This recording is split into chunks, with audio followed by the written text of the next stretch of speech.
Hello. Hello, everyone. Am I audible?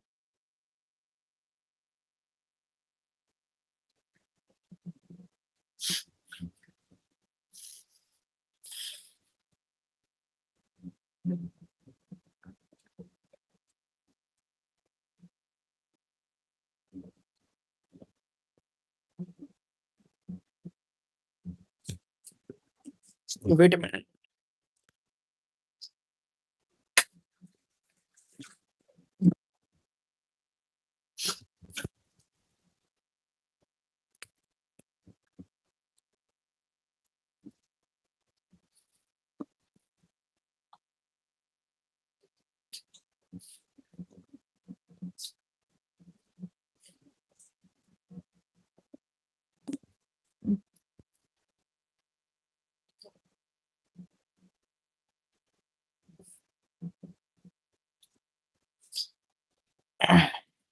Hello, everyone. Hello, hello, hello. Am I audible? सुन पा रहे हैं आप लोग मुझे? बैकग्राउंड में कोई नॉइज़ वगैरह आ रहा हो तो उसके बारे में बताइए। मैं फ़ैन ऑफ कर दूँगा इन केस कोई वॉइस वगैरह आ रहा है।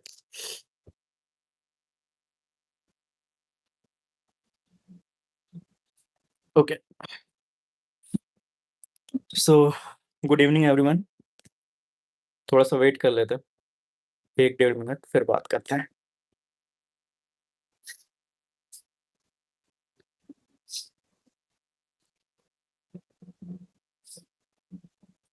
Good evening, good evening. Hello, hello, hello.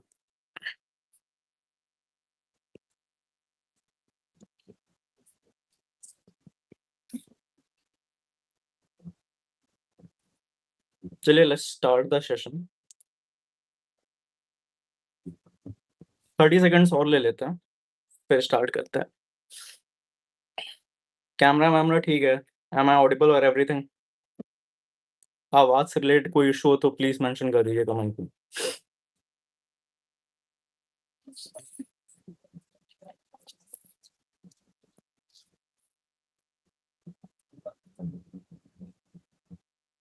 Okay. तो फर्स्ट ऑफ ऑल आज का सेशन स्टार्ट करते हैं and my name is Prashant Katiyar. मैं थोड़ा-सा इंट्रो दे देता हूँ अपने बारे में सबसे पहले।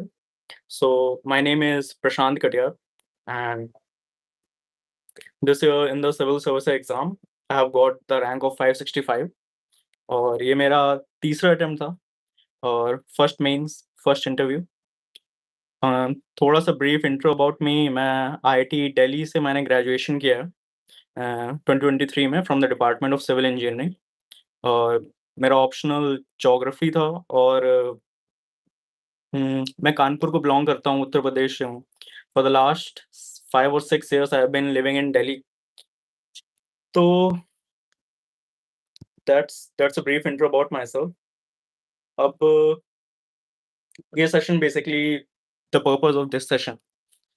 तो इस सेशन में बेसिकली हम लोग डिस्कस करेंगे प्रीलिम्स की स्ट्रैटेजी, मेंस की स्ट्रैटेजी, इंटरव्यू की strategy, the things which worked for me.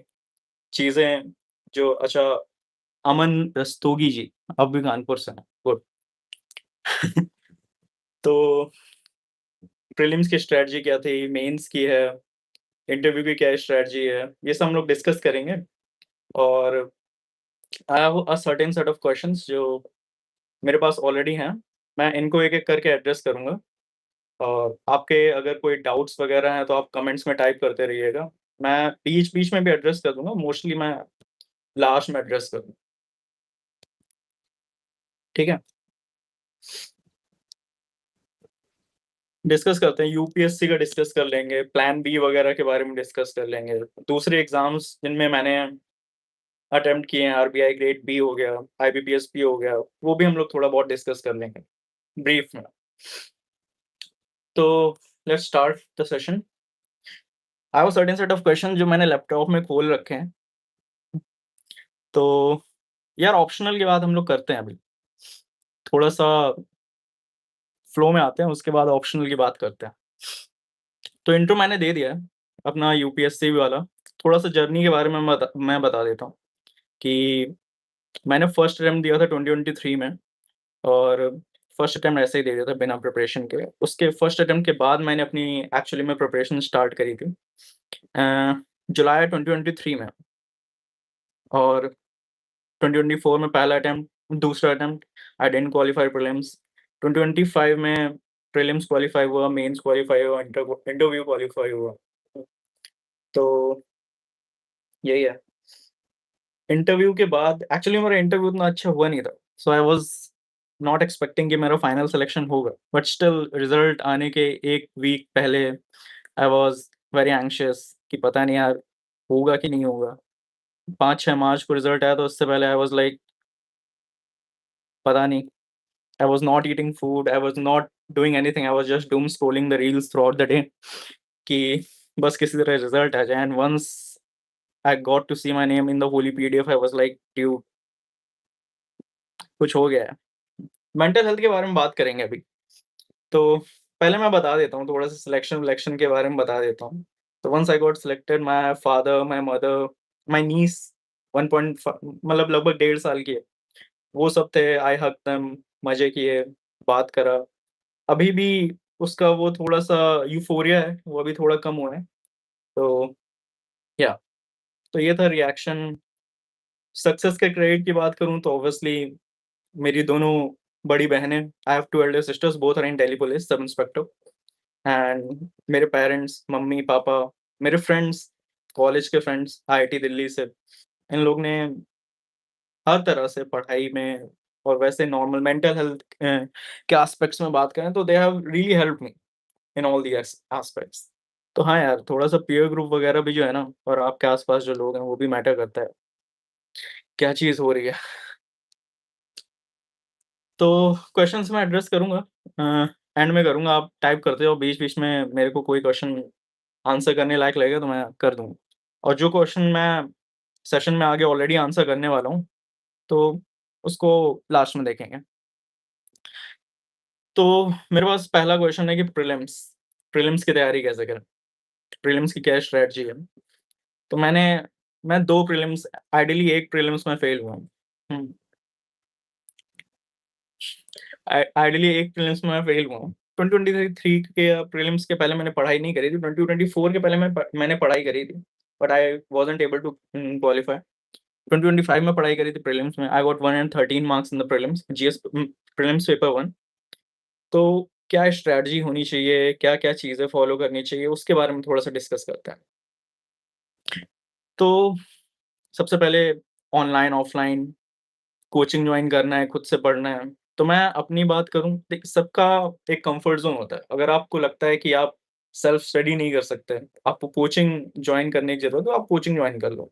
आपको लगता है कुछ चीज़ें आप सेल्फ स्टडी कर सकते हैं, तो आप सेल्फ स्टडी भी कर सकते हैं, उसमें कोई दिक्कत नहीं है, whatever suits, whatever floats your boat. मैं अपने केस की बात करूँ तो मैंने कई सारे जो प्रीलिम्स के टॉपिक्स हैं सब्जेक्ट्स हैं, मैंने कई सारे में ऑनलाइन सोर्सेज़ यूज़ किए थे। कई सारे में मैंने ऑफ़लाइन सोर्सेज़ मतलब खुद से सेल्फ स्टडी कर ली थी। फॉर एग्ज़ाम्पल जैसे कि उम, इकोनॉमी हुआ, इकोनॉमी मैंने अनअकैडमी का सब्सक्रिप्शन यूज़ किया, मैंने मृणाल पटेल सर से पढ़ा है इकोनॉमी। पॉलिटी है, पॉलिटी के लिए मैंने किसी टीचर से नहीं लिया, मैंने लक्ष्मीकांत ही पढ़ी है। मैंने मल्टीपल टाइम्स पढ़ी हुई है, आई थिंक मैं 20-25 बार पढ़ चुका हूँ लक्ष्मीकांत।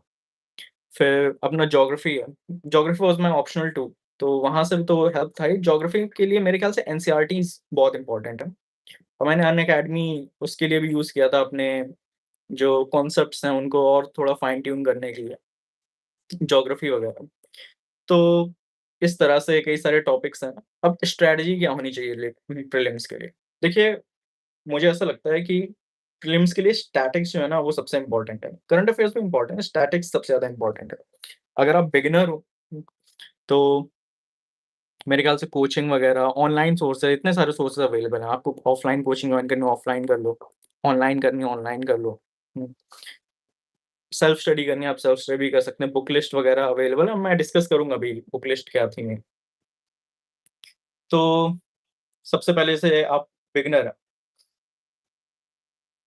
हाँ यार, अगर घर पे पढ़ाई नहीं हो रही है, लेकिन जैसे कि करोल बाग वगैरह में यहाँ पे मैं देखता हूँ लड़कों को, उम, यार इतना ईज़ी नहीं होता। अपने एंड पे सारी चीज़ें मैनेज करनी पड़ती हैं। तो if you are living in Karol Bagh, तो खाने का इंतज़ाम और भी 50 चीज़ें होती हैं यार, जब हम लोग अकेले रह रहे होते हैं। तो खुद के एंड पे मैनेज करना होता है। घर में एटलीस्ट ये तो है कि थोड़ा-सा मेंटल हेल्थ सफ़र करती है, लेकिन आप एक्चुअली कम्फर्ट में कर सकते हो तैयारी। तो वो वाला इश्यू घर मतलब अकेले रहने में काफ़ी होता है।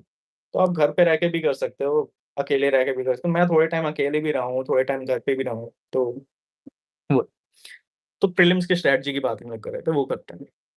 अगर आप बिगिनर हो, तो आप सबसे पहले अपने क्या कहते हैं, जो स्टैटिक्स वाला पार्ट है, वो कवर करो। स्टैटिक्स वाला पार्ट कवर करने में काफ़ी टाइम तो लग जाएगा। अभी हम लोग प्रीलिम्स की स्ट्रैटेजी की बात कर रहे हैं फर्स्ट ऑफ ऑल। स्ट्रैटेजी वाला पार्ट कवर करने में काफ़ी टाइम तो लग जाएगा। इकोनॉमी में मेरे ख्याल से 1 डेढ़ महीना जा सकता है, पॉलिटी इन सारी चीज़ों में।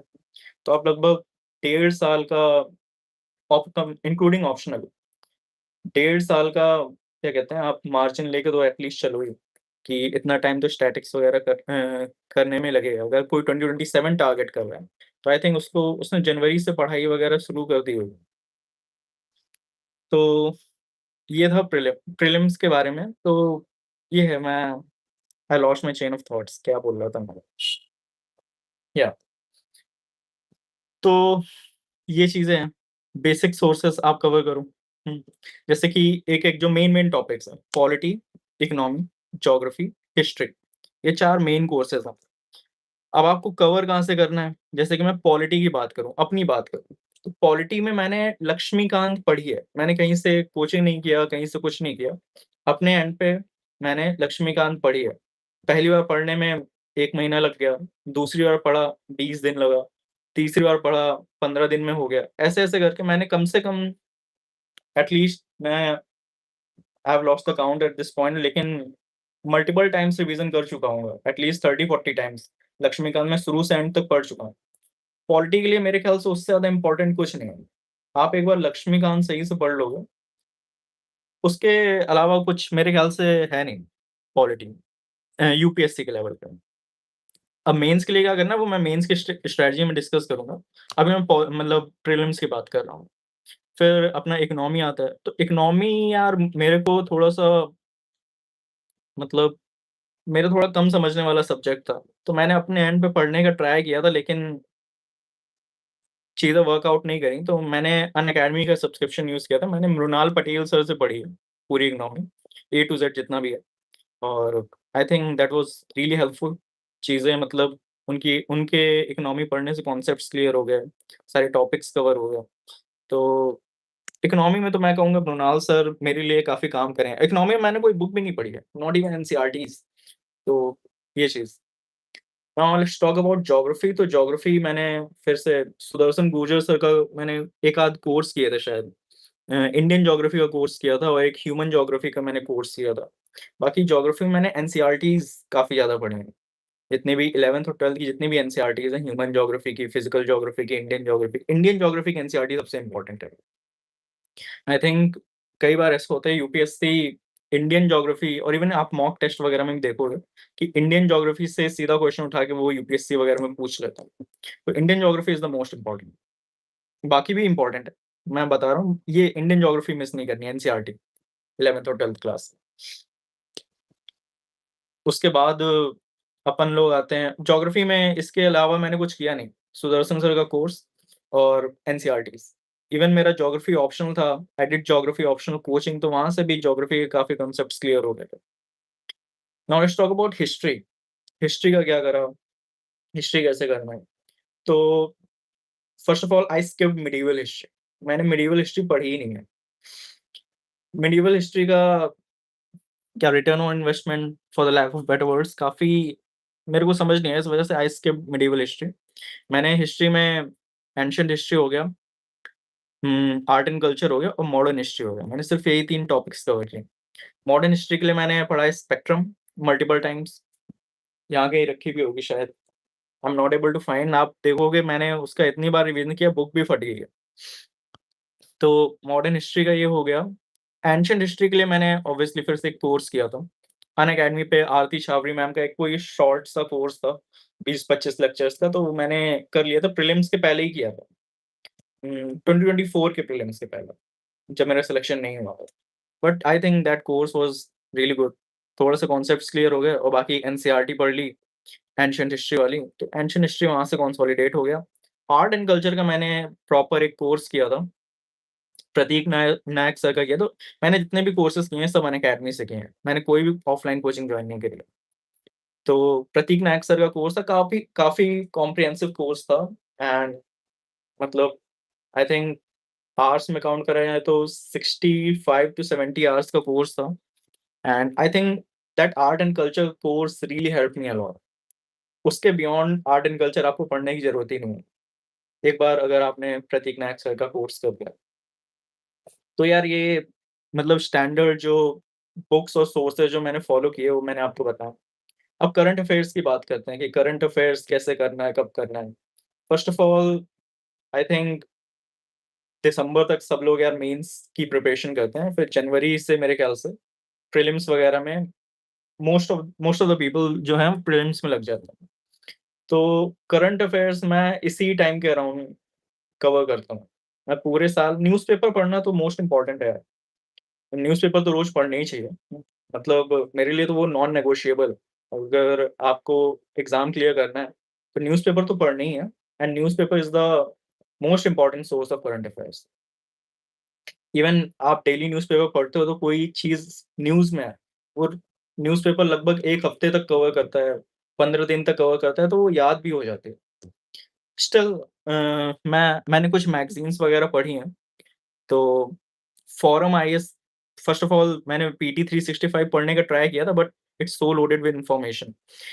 इतनी सारी इन्फॉर्मेशन होती है जो ईयरली मैगज़ीन्स आती हैं पीटी 365।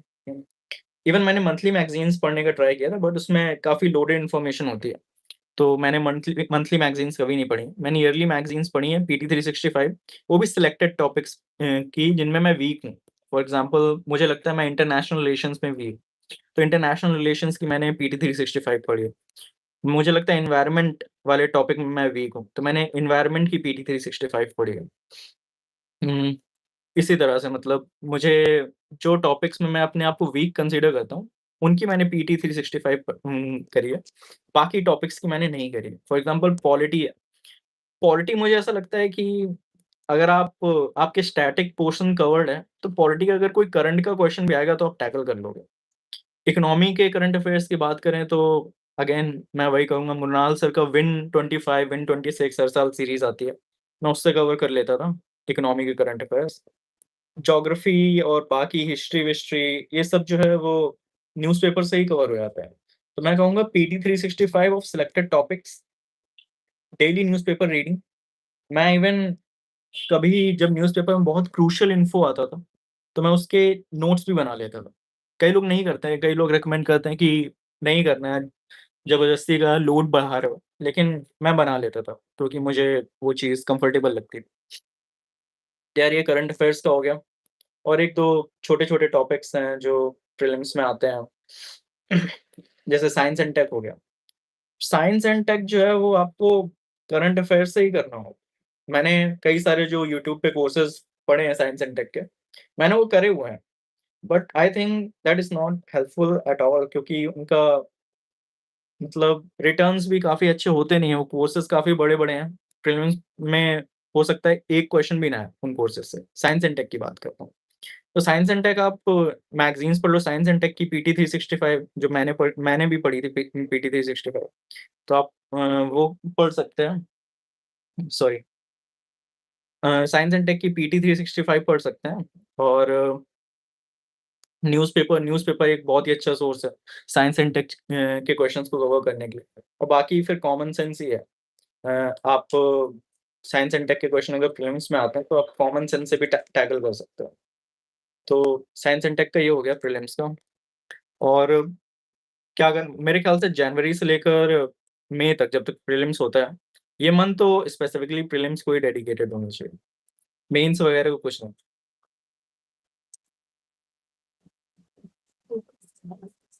मेंस वगैरह को मेंस आप दिसंबर तक करो, बाकी जनवरी, फरवरी, मार्च, अप्रैल, मई ये मंथ्स जो हैं सिर्फ प्रीलिम्स को ही डेडिकेटेड होने चाहिए।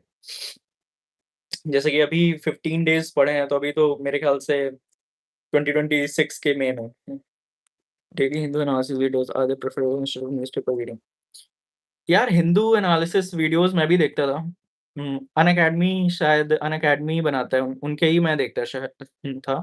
लेकिन आई डोंट थिंक यार वो हेल्पफुल हैं, क्योंकि मुझे तो एटलीस्ट हेल्पफुल नहीं लगे।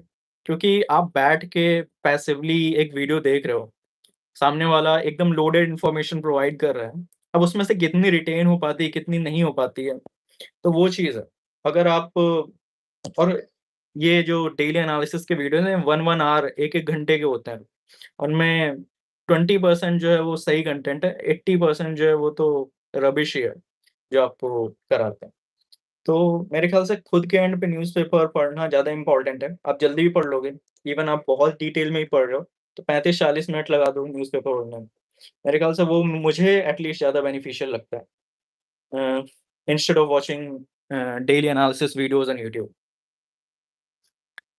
तो हाँ यार, अभी मतलब 15 दिन बचे हैं 2026 के प्रीलिम्स के लिए। अगर कोई 2026 का प्रीलिम्स दे रहा है, तो इस टाइम तो मेरे ख्याल से सिलेक्टेड जो छोटे-छोटे टॉपिक्स होते हैं, उनका रिवीज़न करते रहना चाहिए। फॉर एग्ज़ाम्पल मैं बताता हूँ, इस टाइम पे मैं क्या पढ़ रहा था पिछले साल। आई रिमेंबर वेरी क्लियरली कि जैसे मिनरल्स का डिस्ट्रीब्यूशन होता है, वर्ल्ड डिस्ट्रीब्यूशन, इंडिया में डिस्ट्रीब्यूशन। कई बार एक आध क्वेश्चन इससे आ जाते हैं। इंडिया के पीवीटीजीज़, इंडिया के ट्राइबल रीजन्स, कौन सी ट्राइब पीवीटीजी में है, कौन सी नहीं है।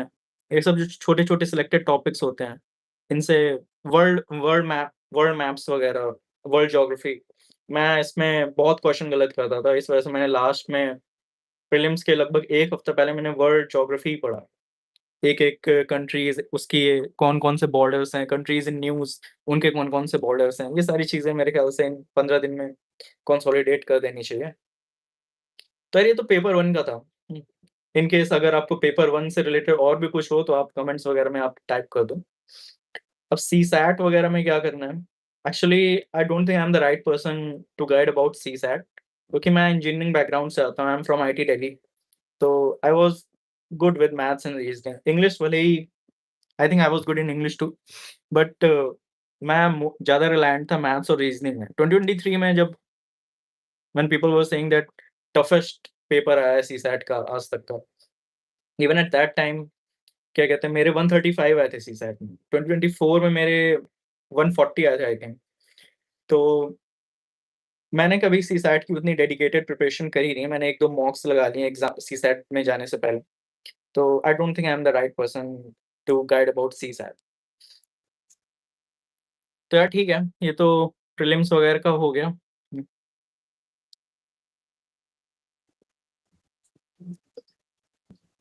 1 मिनट।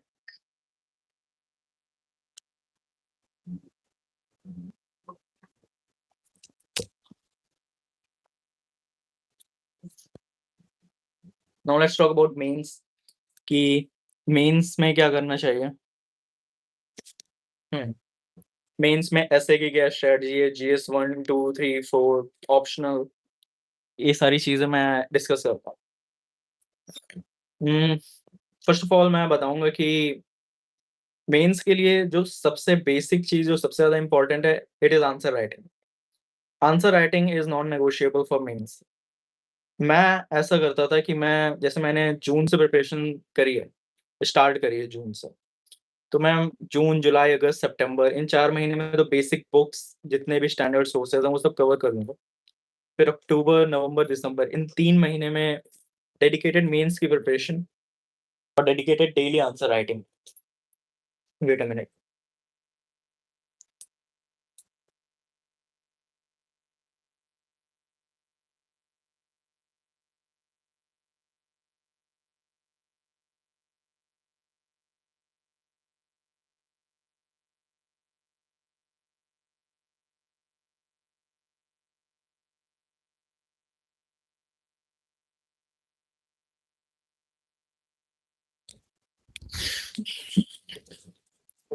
अक्टूबर, नवंबर, दिसंबर में डेली आंसर राइटिंग।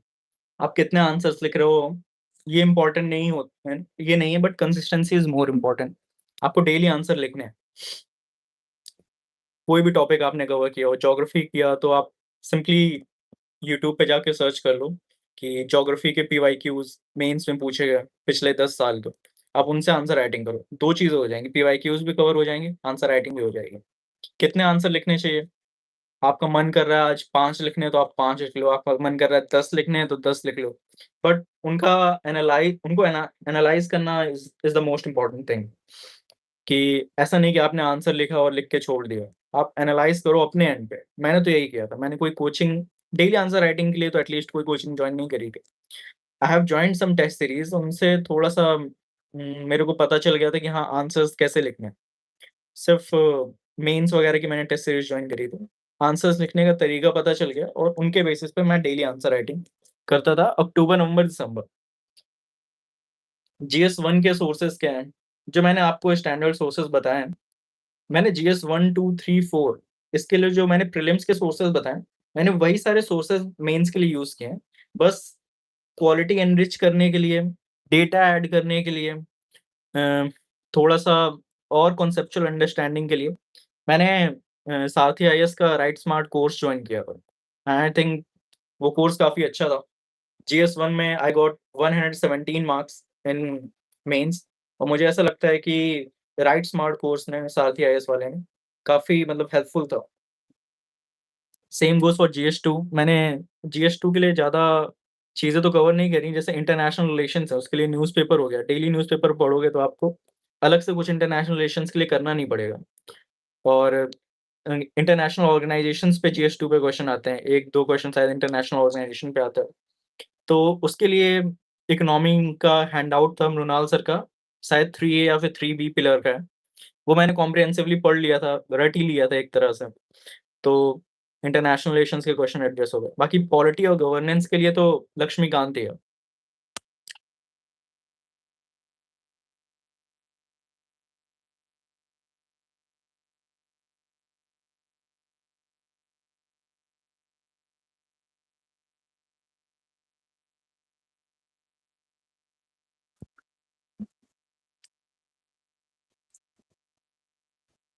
जीएस 3 की मैं बात करूँ, जीएस 3 में मैन्युफैक्चरिंग सेक्टर से क्वेश्चन आते हैं, एग्रीकल्चर सेक्टर से आते हैं, हार्डकोर इकोनॉमी से क्वेश्चन आते हैं, डिज़ास्टर मैनेजमेंट से आते हैं, इंटरनल सिक्योरिटी से आते हैं। अभी ये सब कहाँ से कवर किया?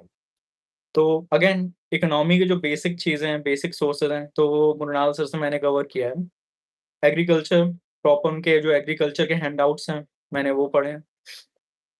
इंटरनल सिक्योरिटी और डिज़ास्टर मैनेजमेंट, मैंने डिज़ास्टर मैनेजमेंट का एक शॉर्ट कोर्स किया था सुदर्शन गुर्जर सर का। मेरे ख्याल से 10 लेक्चर का कोर्स था। आप मान के चलो 15 टू 20 आवर्स का कोर्स था। शॉर्ट कोर्स था, लेकिन काफ़ी कॉम्प्रिहेंसिवली डिज़ास्टर मैनेजमेंट उसमें कवर हो गया था। तो अलग से मुझे कुछ करने की ज़रूरत लगी नहीं। और इंटरनल सिक्योरिटी है, इंटरनल सिक्योरिटी के मैंने करोल बाग में जाके हैंडआउट्स वगैरह खरीद लिए थे। शायद दृष्टि वगैरह के ही खरीद लिए थे। और मैंने उन्हीं को कॉम्प्रिहेंसिवली पढ़ लिया था और उससे मेरा इंटरनल सिक्योरिटी वाला पार्ट भी काफ़ी अच्छे से कवर हो गया। तो I didn't get good marks in GS 3। GS 3 में कम मार्क्स आने का मेरा रीज़न ये था कि they want different kind of answer writing in GS paper 1 and GS paper 3। जैसे जीएस पेपर 1 में है, दे वांट यू कि जो क्वेश्चन पूछा गया है, आप पॉइंट टू पॉइंट उस क्वेश्चन को आंसर करो। आप जितने डायग्राम्स अब ज्योग्राफी के क्वेश्चन आ रहे हैं जीएस पेपर 1 में, और भी सोसाइटी के क्वेश्चन आ रहे हैं, आप जितना पिक्टोरियल रिप्रेजेंटेशन कर सकते हो, जितने डायग्राम्स ऐड कर सकते हो, उतना इम्पोर्टेंट है जीएस पेपर 1 में एटलीस्ट। जीएस पेपर 3 में मेरे ख्याल से पॉइंट्स और जितना डाइवर्सिफ़ाई कर सकते हो अपना आंसर, उतना ज़्यादा इम्पोर्टेंट है। आप पेस्टल अप्रोच लगाओ, आप दूसरी अप्रोच जीएस पेपर्स अप्रोच लगाओ। पेस्टल मेरे ख्याल से पता ही होगा हर किसी को कि political, economic, environmental, societal, technological, agricultural, legal, इस तरह से जितने भी एस्पेक्ट्स आप जनरेट कर सकते हो एक आंसर में, उतना ज़्यादा इम्पोर्टेंट है। स्पेशली जीएस पेपर 3 में ये सबसे ज़्यादा इम्पोर्टेंट है। उसी तरह से जीएस पेपर अप्रोच होता है कि जैसे जीएस पेपर 1 में हम लोग से सोसाइटी पे क्वेश्चन आते हैं, हिस्टोरिकल क्वेश्चन आते हैं और ज्योग्राफी पे क्वेश्चन आते हैं, आर्ट एंड कल्चर पे क्वेश्चन आते हैं। तो आप इतने पॉइंट्स जनरेट कर सकते हो। जीएस पेपर 2 में जैसे पॉलिटी पे क्वेश्चन आते हैं, सर्टेन लीगल सेक्टर्स पे क्वेश्चन आते हैं, इंटरनेशनल रिलेशंस पे क्वेश्चन आते हैं, तो आप ये एस्पेक्ट्स जनरेट कर सकते हो अपने आंसर। उसी तरह से जीएस पेपर 3 में, जीएस पेपर 4 में एथिक्स, सोसाइटल एंगल, तो आप ये सारे एंगल अपने एक आंसर में लगा सकते हो, जो कि इम्पोर्टेंट है। इस चीज़ पे मार्क्स मिलते हैं, स्पेशली जीएस पेपर 3 में। Now let's talk about GS paper 4। GS paper 4 में क्या वर्क करता है, क्या नहीं करता है। Actually I was doing answer writing of GS paper 4, लेकिन इवन मेरे मॉक्स में अच्छे मार्क्स नहीं आ रहे थे, एटलीस्ट लास्ट ईयर। 70-80 के अराउंड मेरे को मार्क्स मिल रहे थे। तो आई वाज़ नॉट श्योर कि चीज़ें क्या वर्कआउट नहीं कर रही हैं। इवेंचुअली आई रियलाइज़्ड कि दिक्कत ये थी कि मैं पैराग्राफ के फॉर्म में आंसर लिख रहा था और कोई प्रॉपर स्ट्रक्चर नहीं था आंसर में। बाद में अभी मैंने जैसे मेंशन किया राइट स्मार्ट कोर्स के बारे में, तो वहाँ पे मुदित जैन सर से मैंने ये पढ़ा जीएस पेपर 4। उन्होंने अच्छे से आंसर को स्ट्रक्चर करना बताया, अच्छे से आंसर राइट करना बताया, पॉइंट्स में आंसर करना, इवन एथिक्स में प्रॉपर जो थिंकर्स वगैरह हैं, फिलोसोफर्स वगैरह हैं, उनको ऐड करना, वैल्यू एडिशन वगैरह हो गया। कुछ डायग्राम्स वगैरह भी ऐड कर सकते हैं एथिक्स वगैरह के पेपर में, तो ये सारी चीज़ें वर्क करती हैं। आई गॉट 120 मार्क्स मुझे मिले हैं एथिक्स में, क्योंकि मुझे ऐसा लगता है कि अच्छे हैं काफ़ी। तो ये सब चीज़ें वर्क करी हैं। स्पेशली आंसर, पॉइंट्स, ये सारी चीज़ें हर कोई जनरेट कर लेता है। अगर आप सीरियस एस्पिरेंट हो तो कोई भी क्वेश्चन आएगा, आपको उस पे पॉइंट्स और बेसिक कंटेंट आपको ऑलरेडी पता होगा। जो चीज़ें मैटर करती हैं कि आप उसको कैसे प्रेज़ेंट करते हो, आपका स्ट्रक्चर कैसा है, आपने कुछ डायग्राम्स ऐड किए हैं कि नहीं किए हैं। बेसिक का क्वेश्चन, बेसिक जैसे इस बार के पेपर में क्वेश्चन आया था 2025 में, जीएस पेपर 1 में क्वेश्चन था कि व्हाट इज़ अ सुनामी, और सुनामी जनरेट कैसे होती है। लास्ट 5 इयर्स में क्या कहते हैं, कुछ वर्ल्ड में इम्पोर्टेंट सुनामीज़ आई हैं, सिग्निफिकेंट सुनामीज़ आई हैं, तो वो आप मेंशन करो। तो बेसिक तरीका ये होगा कि कोई पहले सुनामी की सॉरी कोई सुनामी की डेफिनेशन लिखेगा और फिर हेडिंग डालेगा सुनामी कैसे जनरेट होती है। उसमें 1-2 पॉइंट्स लिख देगा, 1-2 नहीं मतलब 5-6 पॉइंट्स जितने भी, और फिर हेडिंग डालेगा कि लास्ट 5 इयर्स में सिग्निफिकेंट सुनामीज़ कहाँ पे आई हैं। तो उसमें पॉइंट्स लिख देगा 4-5 और आंसर खत्म कर देगा। तो ये मेजॉरिटी ऑफ द कैंडिडेट सही करते हैं। बट इसी में वैल्यू एडिशन किया जा सकता है। फॉर एग्ज़ाम्पल जब आप सुनामी की डेफिनेशन लिख रहे हो, तो आप United Nation disaster resistant program की जो डेफिनेशन है आप वो मेंशन करो कि according to UNDRR tsunami is this. तो एक चीज़ मेंशन होगी कि आपको यूएनडीआरआर की डेफिनेशन के बारे में पता है। ऑब्वियसली इसके लिए आपको पढ़ना भी पड़ेगा, यूएनडीआरआर की डेफिनेशन क्या है। तो ये सारी चीज़ें मैटर करती हैं। उसके बाद आप एक डायग्राम बनाओ, दिखाओ कि सुनामी कैसे जनरेट हो रही है। फिर हेडिंग डालो कि हाउ सुनामीज़ आर जनरेटेड। उसमें 4-5 पॉइंट्स लिखो, एक डायग्राम वहाँ पे भी ऐड करो कि यहाँ से सी बेड पे एक वाइब्रेशन हुआ, उससे वेव्स जनरेट हुई और वेव्स जो हैं वो शोर की तरफ जा रही हैं और वेव्स की हाइट बढ़ रही है, एम्पलीट्यूड बढ़ रहा है, स्पीड बढ़ रही है। ये आप डायग्रामेटिकली भी रिप्रेज़ेंट कर सकते हो, वो ज़्यादा फेच करेगा मार्क्स। फिर वर्ल्ड में लास्ट 5 इयर्स में कहाँ सुनामीज़ आई हैं, आप एक वर्ल्ड मैप बनाओ, उसमें आप पिन पॉइंट करो लोकेशंस कि हाँ, यहाँ पे इम्पोर्टेंट सुनामीज़ आई हैं। उसके नीचे लिखो कि हाँ, सुनामी इन जापान, इंडिया के तमिलनाडु में सुनामी और इधर सुनामी। मैं जस्ट एग्ज़ाम्पल दे रहा हूँ। तो एक पिक्टोरियल रिप्रेज़ेंटेशन होगा, स्ट्रक्चर इम्प्रूव हो जाएगा, सारे टॉपिक्स कवर हो जाएँगे। एक अच्छा-सा कंक्लूज़न दे दो, एसडीजी वगैरह हो गया या फिर कोई कोट वगैरह पता है आपको, वो ऐड कर दो। थोड़ा-सा फ्यूचरिस्टिक होना चाहिए, थोड़ा-सा कन्क्लूसिव होना चाहिए हमेशा कन्क्लूज़न। तो यार ये जीएस के पेपर्स की आंसर राइटिंग वगैरह का डिस्कस कर लिया। ऑप्शनल ऑप्शनल मेरा ज्योग्राफी है। अब ऑप्शनल चूज़ कैसे करना है? 1 मिनट।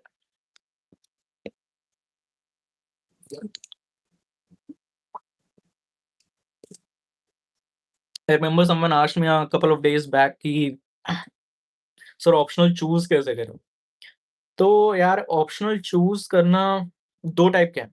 आपका या तो इंटरेस्ट हो, अगर किसी चीज़ में इंटरेस्ट ही नहीं है, फिर आप थोड़ा-सा प्रैग्मैटिक हो जाओ कि भाई किसका ट्रेंड चल रहा है, किसमें अच्छे मार्क्स मिल रहे हैं। I was never the second kind of person. मेरा ज्योग्राफी में बचपन से इंटरेस्ट था और मैं यही रिकमेंड करूँगा कि जिसमें आपका जेन्युइन इंटरेस्ट हो, आप उसी को ऑप्शनल की तरह चूज़ करो। अब ज्योग्राफी को चूज़ करना थोड़ा प्रैग्मैटिक भी था कि जीएस पेपर 1 में आती है, प्रीलिम्स में आती है, इवन जीएस पेपर 3 में अच्छी खासी हेल्प हो जाएगी। तो इस एस्पेक्ट ऊपर से मैं सिविल इंजीनियरिंग बैकग्राउंड से हूँ। काफ़ी सारे सिविल इंजीनियरिंग और ज्योग्राफी ओवरलैप भी करता है।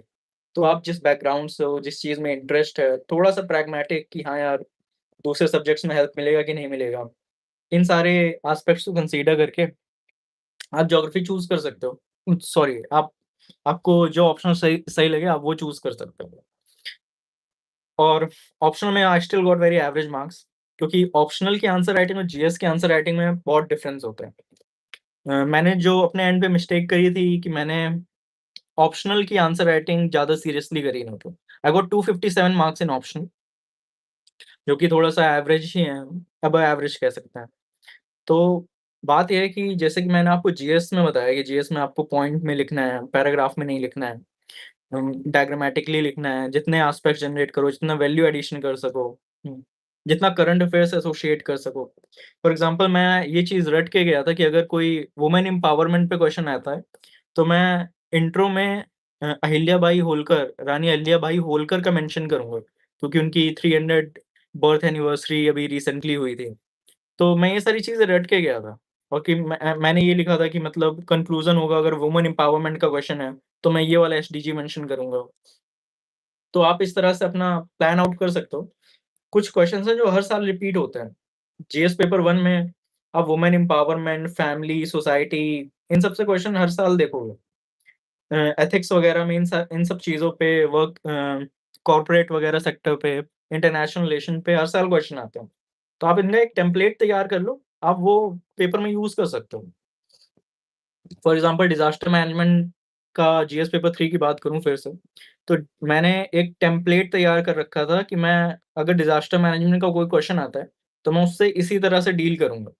बस उसमें ये टेम्पलेट में ये चेंज करना है कि अर्थक्वेक पे क्वेश्चन आया तो अर्थक्वेक डाल दो, सुनामी में क्वेश्चन आया सुनामी डाल दो, हीट वेव पे क्वेश्चन आया हीट वेव डाल दो, बट टेम्पलेट मेरे पास तैयार था। तो इससे टाइम भी बचता है, ज़्यादा दिमाग भी नहीं लगाना पड़ता क्योंकि चीज़ें ऑलरेडी प्रिपेयर्ड हैं अपने एंड पे। हाँ, थोड़ा-सा टाइम इन्वेस्ट करना पड़ेगा अपने एंड पे, थोड़ा-सा रिसर्च वगैरह करनी पड़ेगी कि भाई कैसे करूँ आंसर, टॉपर्स कॉपीज़ देखनी पड़ेंगी। तो हाँ, ऑप्शनल की आंसर राइटिंग और जीएस की आंसर राइटिंग में काफ़ी डिफरेंस है। जीएस में ऐसे बाउंडेशंस होते हैं, बाउंडेशन भी नहीं है लेकिन मुझे ऐसा लगता है कि शायद थोड़े बाउंडेशंस होते हैं कि आप पॉइंट्स में लिखो, आप ज़्यादा पॉइंट्स जनरेट करो। ज्योग्राफी ऑप्शनल में मेरे ख्याल से ऐसा कुछ है नहीं। ऑप्शनल में आप पॉइंट वाइज़ भी लिख सकते हो, थोड़ा-सा केस स्टडी लिख रहे हो आप पैराग्राफ फॉर्म में लिख दो। किसी क्वेश्चन में है डायग्राम्स काफ़ी सारे ऐड कर दो। किसी क्वेश्चन में डायग्राम नहीं ऐड कर रहा है, फ्लो चार्ट्स वगैरह ऐड कर दो। ऑप्शनल में उनको थोड़ा-सा प्रिसाइज़ नॉलेज चाहिए। उनको समझ में आना चाहिए कि या this student is kind of an expert in this subject. तो इस वजह से जैसे ज्योग्राफी है, तो मैं उसमें ज्योग्राफर्स के नाम ऐड करूँगा, उनके वर्क्स के नाम ऐड करूँगा, केस स्टडीज़ उनकी जो हुई हैं वो ऐड करूँगा, recent examples, her cheese geographical point of view से सोचना। तो ये सिर्फ़ ज्योग्राफी के लिए नहीं एप्लीकेबल, ये दूसरे ऑप्शनल्स के लिए भी एप्लीकेबल है। आपने एंथ्रोपोलॉजी ले रखा है, सोशियोलॉजी ले रखा है, ह्यूमैनिटीज़ वाले जो ऑप्शनल्स ले रखे हैं। अगर आपका मैथ्स ऑप्शनल है या फिर फिज़िक्स, केमिस्ट्री ये ऑप्शनल है तो उसके बारे में I I don't think I have some idea. तो आपको जो फैकल्टी वगैरह आप उनसे पूछ लीजिए कि भाई मैथ्स या फिर इन सब से ऑप्शनल है तो उनमें कैसे डील करना है। सोर्सेज़ बुक लिस्ट मैंने बता दिया, प्रीलिम्स, मेंस, ऑप्शनल के लिए ऑप्शनल का बुक लिस्ट नहीं बताया। तो optional since my optional was geography तो मैंने एक पेन ड्राइव कोर्स लिया था करोल बाग में अजय राज सर करके हैं, he is not very famous पर मुझे कुछ दोस्तों वगैरह ने रिकमेंड किया था कि ज्योग्राफी ऑप्शनल काफ़ी अच्छा पढ़ाते हैं। तो मैंने उनका एक पेन ड्राइव कोर्स लिया था। थोड़ी-सी बुकलेट्स वगैरह उन्होंने दी थी, तो मैंने उन्हीं को एक तरह से रट ही डाला आप ये मान के चलो। रटने इन द सेंस कि मैंने इतनी मल्टीपल टाइम्स उन चीज़ों को पढ़ा है कि वो मेरे को याद हो गई। इवन आप किसी भी टॉपिक को उठाओ क्लाइमेटोलॉजी में कोई भी टॉपिक मेरे को बता दो, मैं ए टू ज़ेड चीज़ें बता सकता हूँ कि ज्योग्राफर के नाम, क्या कहते हैं, किसने क्या चीज़ डिस्कवर करी थी, कब कौन-सी चीज़ डिस्कवर हुई थी, कैसे क्या प्रोसेस होता है। आप कोई भी टॉपिक पूछ लो। तो मैंने उन बुकलेट्स को जो मेरे पास अवेलेबल थी और जो पेन ड्राइव कोर्स था कॉन्सेप्ट्स को समझने के लिए, मैंने उन्हीं को ही पढ़ा है और मेरे ख्याल से दे वर्क्ड फॉर मी। तो या दिस वाज़ फॉर ऑप्शनल।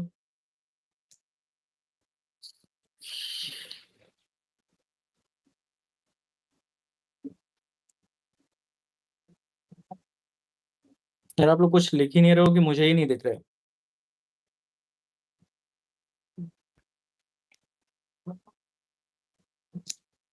चलो बाद में देखें। सोर्सेज़ बुक लिस्ट के बारे में आंसर फ्रेम कैसे करने हैं मेंस में, I address that. Answer writing की प्रैक्टिस कैसे करनी है, एड्रेस कर दिया। Multi dimensional pastel approach, GS paper approach और भी बहुत सारी अप्रोचेज़ होती हैं, जो आप याद कर सकते हो। पेस्टल मेरे को सबसे बेस्ट लगती है। आपका कोई भी आंसर है, आप political angle, economic angle, scientific angle, technological angle, societal angle, agricultural angle, legal angle, जितने एंगल जनरेट हो सकें, आप सारे जनरेट करो। These things fetch you marks, specially in GS paper 3। GS paper 3 में ये काफ़ी हेल्पफुल होता है। आंसर पॉइंट वाइज़ लिखने चाहिए, पैराग्राफ में लिखने चाहिए, डायग्राम बनाना बनाना चाहिए। मैं कभी भी जीएस पेपर्स में तो एटलीस्ट ये नहीं बोलूँगा कि आप पैराग्राफ में आंसर लिखो। पॉइंट्स ज़्यादा मैटर करता हूँ और मैं तो एटलीस्ट डायग्राम्स, फ्लो चार्ट्स पे काफ़ी फ़ोकस करता था कि जितने भी डायग्राम्स बना सकता हूँ, जितने भी फ्लो चार्ट्स बना बना सकता हूँ, वो मैं ऐड कर दूँ। एक्चुअली जो एग्ज़ामिनर है, उसको आपका आंसर पढ़ने में जितना कन्वीनियंस रहेगा, मेरे ख़्याल से it will fetch you more marks. मैं फिर से वही मेंशन करना चाहूँ, जो भी सीरियस एस्पिरेंट्स हैं, उनको बेसिक पॉइंट्स तो पता है, बट उनको आंसर्स कैसे प्रेज़ेंट करना है, इसके बारे में ज़्यादा आइडिया नहीं है। तो इसी वजह से आपका आंसर का स्ट्रक्चर सबसे ज़्यादा इम्पोर्टेंट होना चाहिए। आप जितने डायग्राम्स ऐड करोगे, जितने फ्लो चार्ट्स ऐड करोगे, जितना पॉइंट वाइज़ लिखोगे, हेडिंग्स वगैरह लिखोगे, हेडिंग्स को बॉक्स में करोगे, उतना ज़्यादा इम्पोर्टेंट है। प्रॉपर इंट्रो होना चाहिए, शॉर्ट इंट्रो, फिर जितना बॉडी वाला पार्ट है, उसमें हेडिंग्स बॉक्स में। अगर आपको डायग्राम समझ में आ रहा है, कुछ फ्लो चार्ट समझ में आ रहा है, वो ऐड कर दो। कंक्लूज़न लिखो, इम्पोर्टेंट आपने कोई टर्म्स डाले हैं अपने आंसर में, कोई इम्पोर्टेंट डेटा डाला है, तो उसको अंडरलाइन करो। ये सब पेटी थिंग्स हैं, but these things fetch you marks. ये चीज़ें काफ़ी इम्पोर्टेंट हैं। अगर कोई आंसर ना आता हो प्रीलिम्स में, अच्छा प्रीलिम्स में आंसर ना आता हो, अगर बिल्कुल ही नहीं आइडिया है, अगर मैं कहूँगा अगर जैसे 2-3 ऑप्शन दिए गए हैं, उनमें से एक ऑप्शन शायद आपको आता है, मतलब एक एलिमिनेट हो गया या फिर एक के बारे में थोड़ा आइडिया है, तो आप अटेम्प्ट कर दो। थोड़ा-सा कॉमन सेंस लगा के, थोड़ा-सा गेस वर्क करके आप अटेम्प्ट कर दो। अगर आपको सामने कोई ऐसा क्वेश्चन आता है, जिसमें आपको ज़ीरो आइडिया है, बिल्कुल आइडिया ही नहीं है, तो मेरे ख्याल से वो स्किप करना सही रहेगा। 2025 के प्रीलिम्स में आई अटेम्प्टेड 93 क्वेश्चन्स, जिनमें मेरे 71 सही थे और 22 गलत हुए। अब जो 71 क्वेश्चन्स सही हुए हैं, मैं ये नहीं बोलूँगा कि वो 71 के 71 मुझे आते थे। एट मैक्स मुझे 45 क्वेश्चन ही आते होंगे। रेस्ट थोड़ा-सा गेस वर्क, थोड़ा-सा कॉमन सेंस यूज़ किया है। मेंस में अगर कोई आंसर नहीं आता है, अगर मेंस में आप पेपर जिस भी तरह से सॉल्व करते हो, अगर बीच में कोई ऐसा क्वेश्चन आता है जिसके बारे में आपको आइडिया नहीं है, आप स्किप करो, आप दूसरे क्वेश्चन पे जाओ। बट एट द एंड वो क्वेश्चन अटेम्प्ट ज़रूर करना है। क्वेश्चन में बहुत सारी चीज़ें लिखी होंगी, एटलीस्ट किसी कीवर्ड के बारे में, किसी भी चीज़ के बारे में कोई तो आइडिया होगा आपको। तो आप उसी को थोड़ा एक्स्ट्रापोलेट करके इंट्रो 1 मिनट अगेन।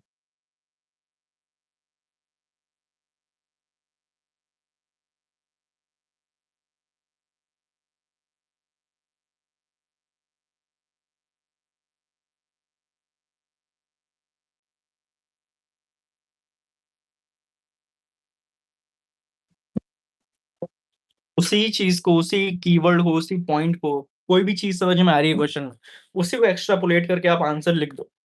किसी तरह से आप, अगर आपको बिल्कुल नहीं आइडिया, 10 मार्क का क्वेश्चन है, 2 पेज भर दो। क्योंकि आप ब्लैंक लीव कर दोगे तो obviously you will get 0 marks. कुछ लिख दोगे तो देयर आर चांसेस कि 1, 2, 3 कुछ मार्क्स तो मिल जाएँ यार। एंड ये मैटर करते हैं eventually, 1, 2, 3 marks. Eventual final list में देखोगे आप, एक-एक रैंक पे, एक-एक मार्क्स पे कितनी सारी रैंक्स वगैरह चेंज हो जाती हैं। Let's talk about previous year questions. उसके बाद इंटरव्यू के बारे में बात करते हैं।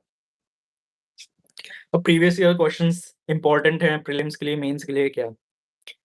आई think previous year question mains की अगर पहले बात करते हैं, मेंस में तो प्रीवियस ईयर क्वेश्चंस ऑलमोस्ट 3-4 साल में रिपीट ही होते रहते हैं सेम। उनको अगर क्वेश्चन वुमेन एम्पावरमेंट में पूछना है, तो एक ही टाइप का क्वेश्चन थोड़ा-सा चेंज करते-करते पूछते रहते हैं।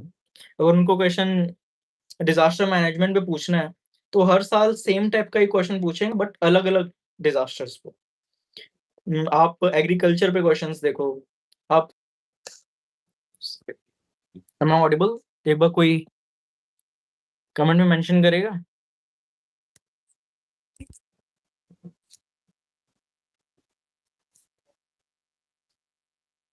आई am not able to.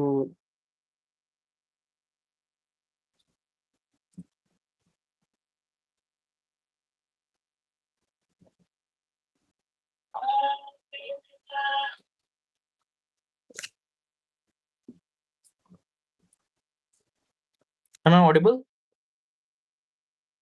Yes, no कुछ भी कमेंट्स में।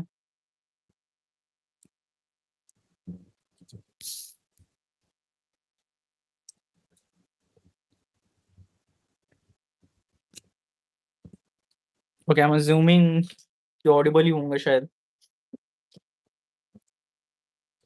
तो let's talk about previous year questions. Previous year questions की हम लोग बात कर रहे थे कि प्रीवियस ईयर क्वेश्चंस कितना इंपॉर्टेंट है मेंस के लिए।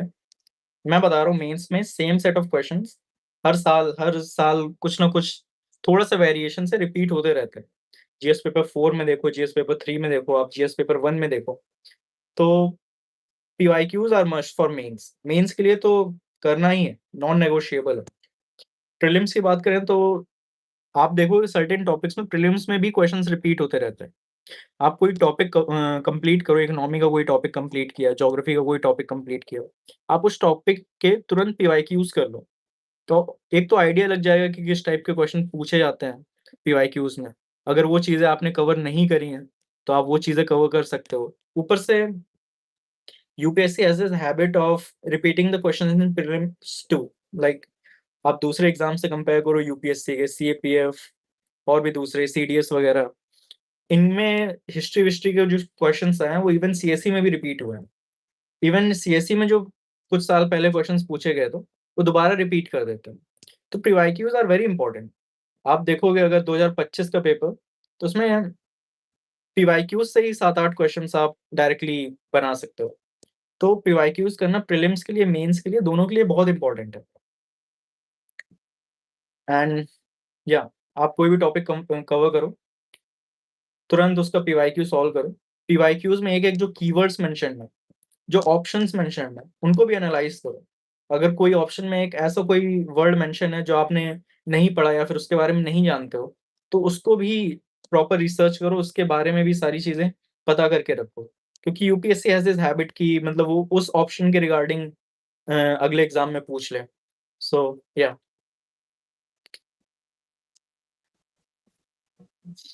इंटरव्यू की बात करते हैं।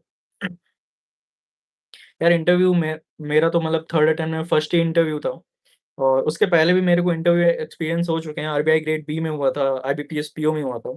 But UPSC interview is different. वो इंटरव्यू जो हैं वो 5-5 7-7 मिनट के इंटरव्यूज़ हैं। यहाँ पे हाफ एन आवर का इंटरव्यू है। तो इंटरव्यू के लिए प्रिपेयर कैसे करना है, क्या क्वेश्चंस करने हैं, पर्सनैलिटी डेवलपमेंट कैसे करना है, बोलना कैसे है, ये सारी चीज़ें।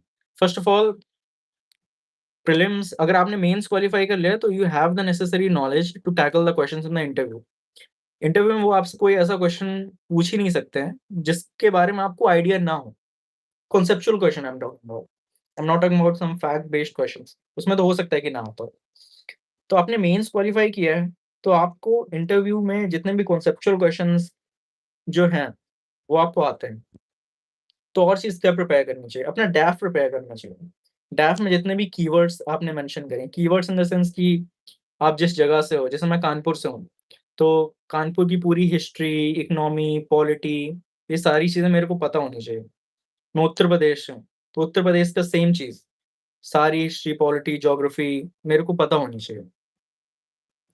और भी जैसे कि मैं आईआईटी दिल्ली से हूँ, तो आईआईटी दिल्ली में अभी रिसेंट डेवलपमेंट्स क्या हुए हैं, कब एस्टैब्लिश हुआ था, आईआईटी दिल्ली में कौन से नए कोर्सेज़ एडिट हुए हैं, क्या नया इनोवेटिव चीज़ें हो रही हैं आईआईटी दिल्ली में, ये सब मेरे को आइडिया होना चाहिए। मैं अपने उसकी बात कर रहा हूँ, बट आपको भी अपने एंड पे ये सारी चीज़ें अपने लिए प्रिपेयर करनी है।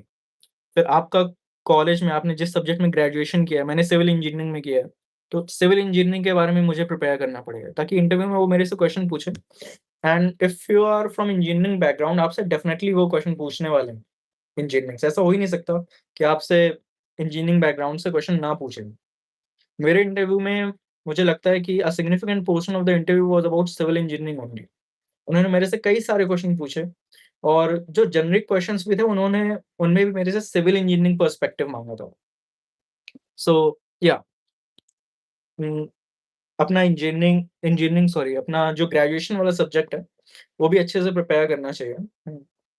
और थोड़ा-सा जेनेरिक क्वेश्चन जो इंटरव्यू में होते हैं कि why are you opting for civil services और अ ब्रीफ इंट्रोडक्शन और जो जेनेरिक सिविल इंजीनियरिंग के सॉरी सिविल सर्विसेज़ के क्वेश्चन्स होते हैं, वो आपको अपने एंड पे प्रिपेयर करने हैं और न्यूज़पेपर आप 3-4 न्यूज़पेपर रोज़ पढ़ सकते हो तो बढ़िया है।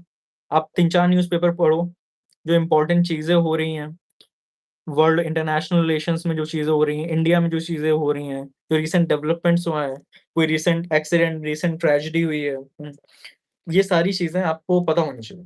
ये तो मेरे ख्याल से नॉन नेगोशिएबल है। अगर इंटरव्यू में वो कोई आपसे इंटरनेशनल रिलेशन पे क्वेश्चन पूछते हैं और आपको कोई आइडिया ही नहीं है, तो I think this will leave a negative impact, तो आपको ये सारी चीज़ें तो होनी चाहिए। बाकी इसके बाद और क्या इम्पोर्टेंट है इंटरव्यू में? इंटरव्यू में सबसे पहले आपको कॉन्फिडेंट रहना बहुत इम्पोर्टेंट है। आप कॉन्फिडेंट हो, आप कॉन्फिडेंटली वॉक करते हो, अपना इंट्रोडक्शन देते हो, आप जिस मैनर में पैनल मेंबर से बात कर रहे हो, उसमें कॉन्फिडेंस होना चाहिए। अगर आप कॉन्फिडेंस लैक करते हो तो you will not get good marks. दूसरी चीज़ जो इम्पोर्टेंट है इंटरव्यू में, वो मैं बोलूँगा क्लैरिटी इन योर स्पीच। आप अपने थॉट्स को कन्वे कर पा रहे हो आराम से। आप हिंदी में बोल रहे हो, आप इंग्लिश में बोल रहे हो, फ़र्क नहीं पड़ता, but there should be clarity in your speech. Panel members को समझ में आना चाहिए कि आप क्या बोल रहे हो। समटाइम्स आप देखोगे कि पैनल मेंबर्स जो होते हैं वो काफ़ी लंबा क्वेश्चन पूछते हैं। वो 2-3 मिनट बोलेंगे और एट द एंड आपसे क्वेश्चन पूछेंगे।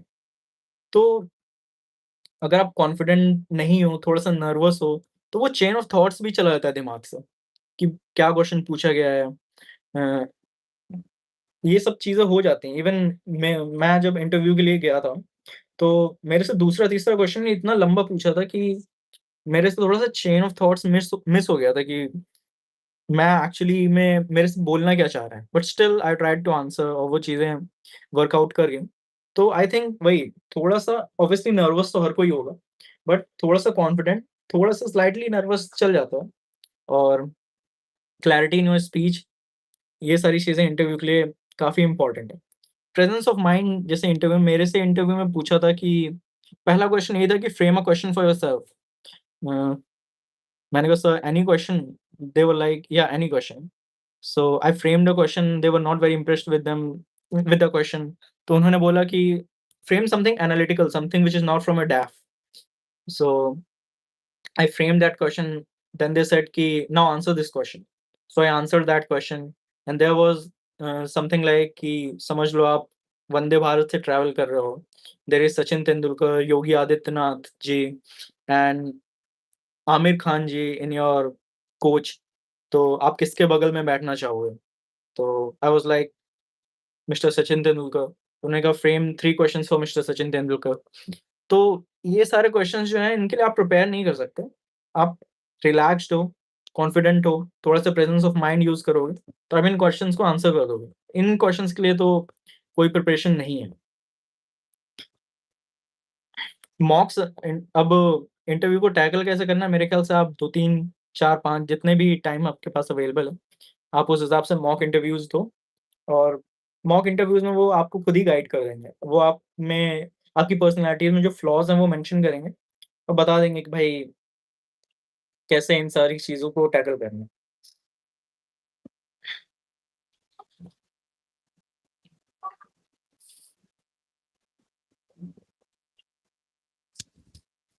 एनसीईआरटीज़ अगला क्वेश्चन देख लेते हैं। टॉपर्स, कॉपीज़ को एनालाइज़ मैंने इस चीज़ पे बात कर दी है। सिलेबस कैसे कवर करें, आई एड्रेस दैट। नोट्स, यार नोट्स मैं रनिंग नोट्स मैंने बना रखे हैं। जितने भी चीज़ें हैं मैंने अ, लोग पहले टॉपिक पढ़ते हैं, फिर उसके थोड़े से ब्रीफ नोट्स बनाते हैं, उसके ब्रीफर नोट्स बनाते हैं। मैंने तो एटलीस्ट अपने एंड पे ये नहीं किया था। तो व्हाटएवर फ्लोट्स योर बोट, अगर आपको ऐसा लगता है कि भाई नोट्स बना के मुझे ब्रीफ नोट्स बना के चीज़ें और क्लियर हो जाएँगी तो आप वो कर लो। जैसे कि आप मेरी कोई बुक देखोगे लक्ष्मीकांत, मैं हाइलाइटर यूज़ करता हूँ, इम्पोर्टेंट चीज़ हाइलाइट कर देता हूँ और जब मैं दोबारा रिवीज़न कर रहा हूँ तो सिर्फ़ वही पार्ट्स पढ़ लिया। तो मैंने कभी भी हैंड रिटन नोट्स अपने एंड पे नहीं बनाए। अगर मैं कोई क्लास कर रहा हूँ ऑनलाइन, तो मैंने उसके रनिंग नोट्स वगैरह बना लिए हैं। तो या एनसीईआरटीज़ का इम्पोर्टेंस कौन-सी पढ़नी है, ओल्ड की न्यू कैसे पढ़ना है? यार एनसीईआरटीज़ जो हैं वो इम्पोर्टेंट है। सारी एनसीईआरटीज़ ही पढ़नी है। एटलीस्ट 2-3 बार तो पढ़ ही लेनी है। एंशिएंट हिस्ट्री की जो एनसीईआरटी है वो, ज्योग्राफी की जितनी भी एनसीईआरटीज़ हैं, ह्यूमन ज्योग्राफी, मैं एनसीईआरटीज़ की बात करूँ तो 11th और 12th की बात कर रहा हूँ। तो ह्यूमन ज्योग्राफी, फिजिकल ज्योग्राफी और इंडियन ज्योग्राफी, ये एनसीईआरटीज़, इकोनॉमी की एनसीईआरटीज़, ये सारी एनसीईआरटीज़ पढ़ लीजिए, मेरे ख्याल से इम्पोर्टेंट है। लेकिन आप कोई कॉम्प्रिहेंसिव कोर्स वगैरह कर रहे हो किसी का डेडिकेटेड, तो उसमें इकोनॉमी वगैरह की एनसीईआरटी ये सब मेरे ख्याल से पढ़ने की ज़रूरत नहीं है। बट स्टिल एटलीस्ट हर या एनसीईआरटीज़ तो आपको पढ़नी चाहिए। मैंने अपने एंड पे तो उतनी एनसीईआरटीज़ नहीं पढ़ी हैं। मैंने ज्योग्राफी की एनसीईआरटीज़ कॉम्प्रिहेंसिवली कवर करी हैं, उसके अलावा दूसरी एनसीईआरटीज़ मैंने उतना कॉम्प्रिहेंसिवली कवर नहीं किया है। बट स्टिल मैंने फिर भी सारी एनसीईआरटीज़ कुछ एटलीस्ट फ्यू टाइम्स तो पढ़ी हैं। करंट अफेयर्स, न्यूज़पेपर की importance, I have addressed all these. Magazines कौन-सी पढ़नी है, I have addressed all these. Coachings, test series, यार टेस्ट सीरीज़ मैंने जॉइन करी है, करी थी। मतलब मेंस की टेस्ट सीरीज़ ही करी थी, प्रीलिम्स की नहीं करी थी। प्रीलिम्स के तो सारे टेस्ट सीरीज़ वगैरह मिल ही जाते हैं, ऑनलाइन वगैरह मिल जाता है। तो प्रीलिम्स के लिए तो कोई टेस्ट सीरीज़ नहीं की थी, मेंस के लिए करी थी क्योंकि मुझे अपनी आंसर राइटिंग देखनी थी कि कुछ इनपुट्स मिले, एक्सटर्नल इनपुट्स मिले कि किस तरह से इम्प्रूव कर सकते हैं। और मुझे ऐसा लगता है कि आपको कोई भी कोचिंग की जिस कोचिंग की मेंस टेस्ट सीरीज़ वगैरह लेनी है, आप ले लो, जो सही लगे। उससे बेसिकली फ़ायदा ये होता है कि आपको आइडिया मिल जाता है कि आप कहाँ गलत जा रहे हो, आपको आंसर राइटिंग में क्या इश्यूज़ हैं, उसको कैसे इम्प्रूव कर सकते हैं। ये सारी चीज़ें एड्रेस हो जाते हैं अगर आप कोई टेस्ट सीरीज़ जॉइन कर लेते हैं। बाकी डेली आंसर राइटिंग जो आप कर रहे हो, उसमें अपने एंड पे एनालाइज़ करते रहो कि भई आप मॉडल आंसर सर्च करो, कोई भी क्वेश्चन किया उसका मॉडल आंसर सर्च करो, चैट जीपीटी पे, परप्लेक्सिटी पे, यूट्यूब पे, गूगल पे सर्च कर लो और अपना आंसर उससे कंपेयर करके देखो कि भाई कौन-कौन से पॉइंट्स मैंने मिस कर दिए, क्या बेटर स्ट्रक्चर हो सकता था। Newspaper, have addressed all these. Preparation कब स्टार्ट करनी चाहिए? यार कई लोग तो 12th के बाद ही प्रिपरेशन स्टार्ट कर देते हैं। आई don't think that is important. College करो अपना आराम से, क्योंकि मेरे ख्याल से कॉलेज वाला टाइम जो है ना वो भी काफ़ी इम्पोर्टेंट है। थोड़ा-सा पर्सनैलिटी डेवलपमेंट होता है, कैरेक्टर डेवलपमेंट होता है। लबासना का वो टैगलाइन क्या है? शीलम परम भूषणम। Your personality is the utmost ornament. तो पर्सनैलिटी डेवलपमेंट कॉलेज वगैरह में होता है। आप फाइनल ईयर वगैरह से प्रिपरेशन स्टार्ट कर दो यूपीएससी की। मैंने भी वही किया था। तो मुझे तो वही सही लगता है कि अपना कॉलेज प्रॉपर्ली करो। फाइनल ईयर से या फिर ग्रेजुएट होने के बाद आप प्रॉपर प्रिपरेशन स्टार्ट कर सकते हो।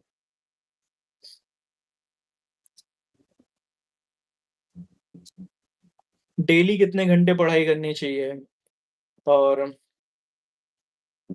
हुँ, लेट्स एड्रेस दिस। डेली कितने घंटे पढ़ाई करनी चाहिए?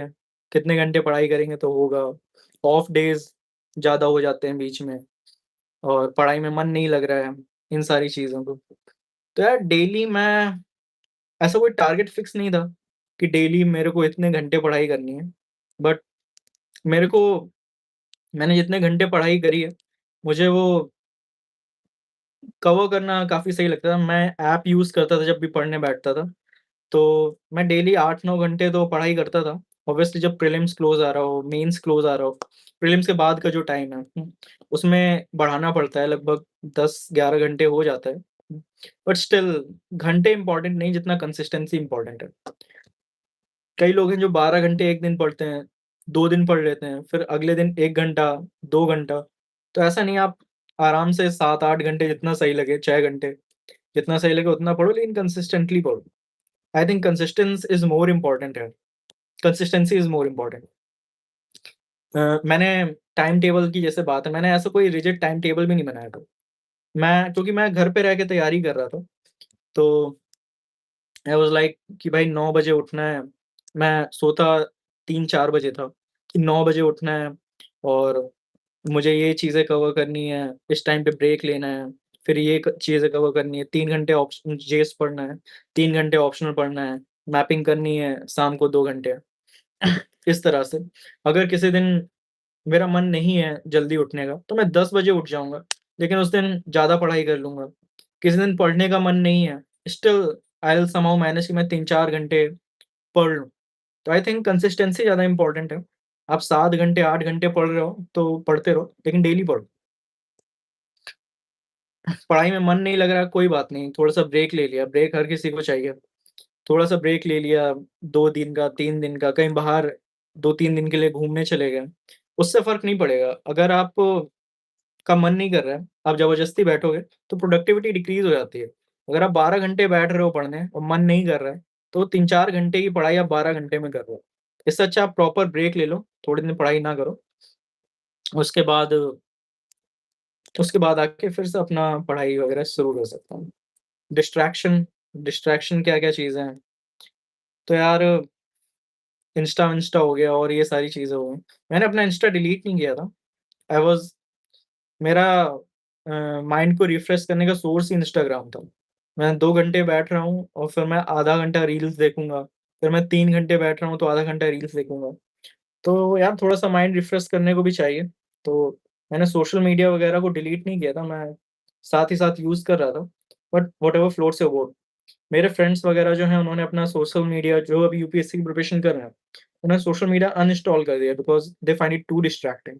तो आपको जो सही लगे अपने एंड पे, अगर आप सोशल मीडिया यूज़ कर भी रहे हो तो लिमिटेड यूज़ करो, थोड़ा-सा माइंड रिफ्रेश करने के लिए यूज़ कर लो।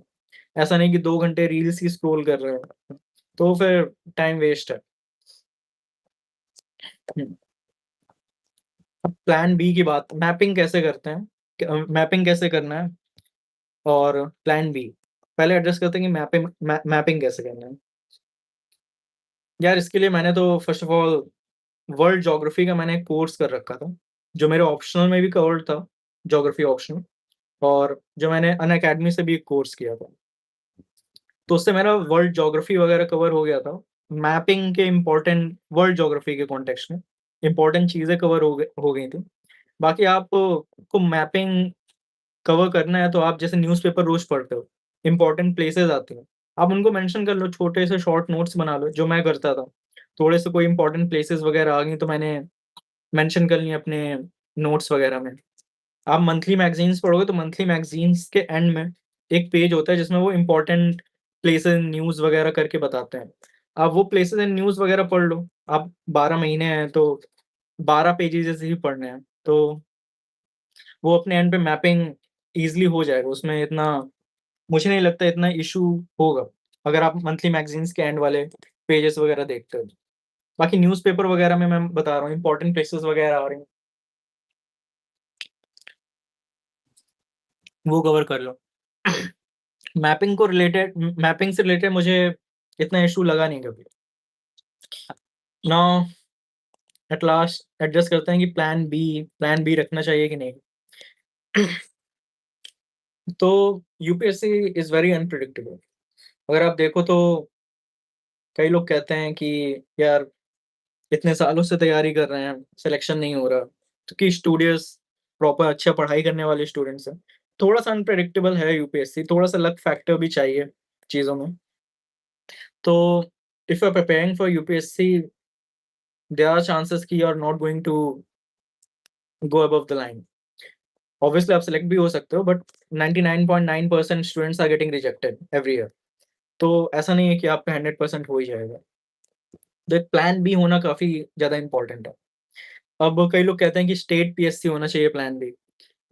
स्टेट पीएससी को आप देखोगे तो times have changed. State PSC में भी आपको प्रॉपर डेडिकेटेड पढ़ाई करनी पड़ेगी उसी चीज़ की, अगर आपको क्लियर करना है। तो यार मैंने स्टेट पीएससी को तो कभी एज़ अ प्लान बी नहीं देखा। इनफैक्ट मैंने आज तक कोई स्टेट पीएससी का एग्ज़ाम भी नहीं दिया। मैं एसएससी और बैंकिंग सेक्टर के जो एग्ज़ाम्स हैं, उनको एज़ अ प्लान बी लेके चल रहा था। आई टूक एसएससी सीजीएल इन 2024 और उसमें मेरा सिलेक्शन हो गया था। मैंने आईबीपीएस पीओ दिया था 2024 में, उसमें वो सिलेक्शन हो गया था। आरबीआई ग्रेड बी दिया था, उसमें सिलेक्शन हो गया था। आई डिडन्ट जॉइन दोज़ क्योंकि मुझे ऐसा लग रहा था कि अभी यूपीएससी पे फोकस करते हैं। प्लान बी होने से अगर साइड बाय साइड क्लियर भी हो जाता है, तो सबसे पहले तो इन इन केस अगर आपका सिलेक्शन हो जाता है, आपको फाइनेंशियल इंडिपेंडेंस मिल जाएगी। आपको घरवालों पे डिपेंड नहीं होना पड़ेगा, वो एक्स्ट्रा जो प्रेशर है दिमाग से, वो हट जाएगा। ऊपर से कॉन्फिडेंस भी बूस्ट होता है, कि इन केस अगर आपका यूपीएससी में सिलेक्शन नहीं हो रहा है, तो ऑब्वियसली आप दूसरे एग्ज़ाम्स क्लियर कर सकते हो। तो वो एक बर्डन जो है दिमाग से, वो भी हट जाता है। घर वाले भी खुश हो जाते हैं कि चलो कुछ ना कुछ तो कर ही लेगा। तो यार ये सारी चीज़ें हैं, जो मुझे ऐसा लगता है कि इनफैक्ट प्लान बी तो एटलीस्ट होना चाहिए। अब ऐसा नहीं है कि 1 साल में सिर्फ़ आप एक ही एग्ज़ाम दे रहे हो, वो यूपीएससी, ऐसा नहीं है। 2023 में मैंने ये किया था, मैंने सिर्फ़ एक एग्ज़ाम दिया था प्रीलिम्स, यूपीएससी प्रीलिम्स, उसमें मेरा सिलेक्शन नहीं हुआ, तो मैं पूरा साल खाली बैठा था, जो कि नहीं करना चाहिए। 2024 में मैं जितने एग्ज़ाम्स मुझे ऐसा लग रहा था कि मेरे स्किल्स के अकॉर्डिंग सूटेबल हैं, मैंने उस तो हाँ यार, ये सारे क्वेश्चन्स वग़ैरह मैंने जो मेरे पास अवेलेबल थे, वो मैंने डिस्कस करे हैं।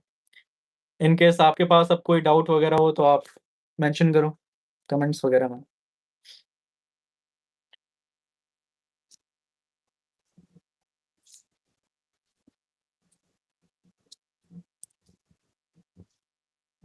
आपको कोई डाउट वग़ैरह हो किसी चीज़ के रिगार्डिंग, जितना चीज़ मैंने डिस्कस करी या फिर इसके अलावा कोई डाउट हो, तो आप कमेंट्स वग़ैरह में मेंशन करो, मैं I will try to answer.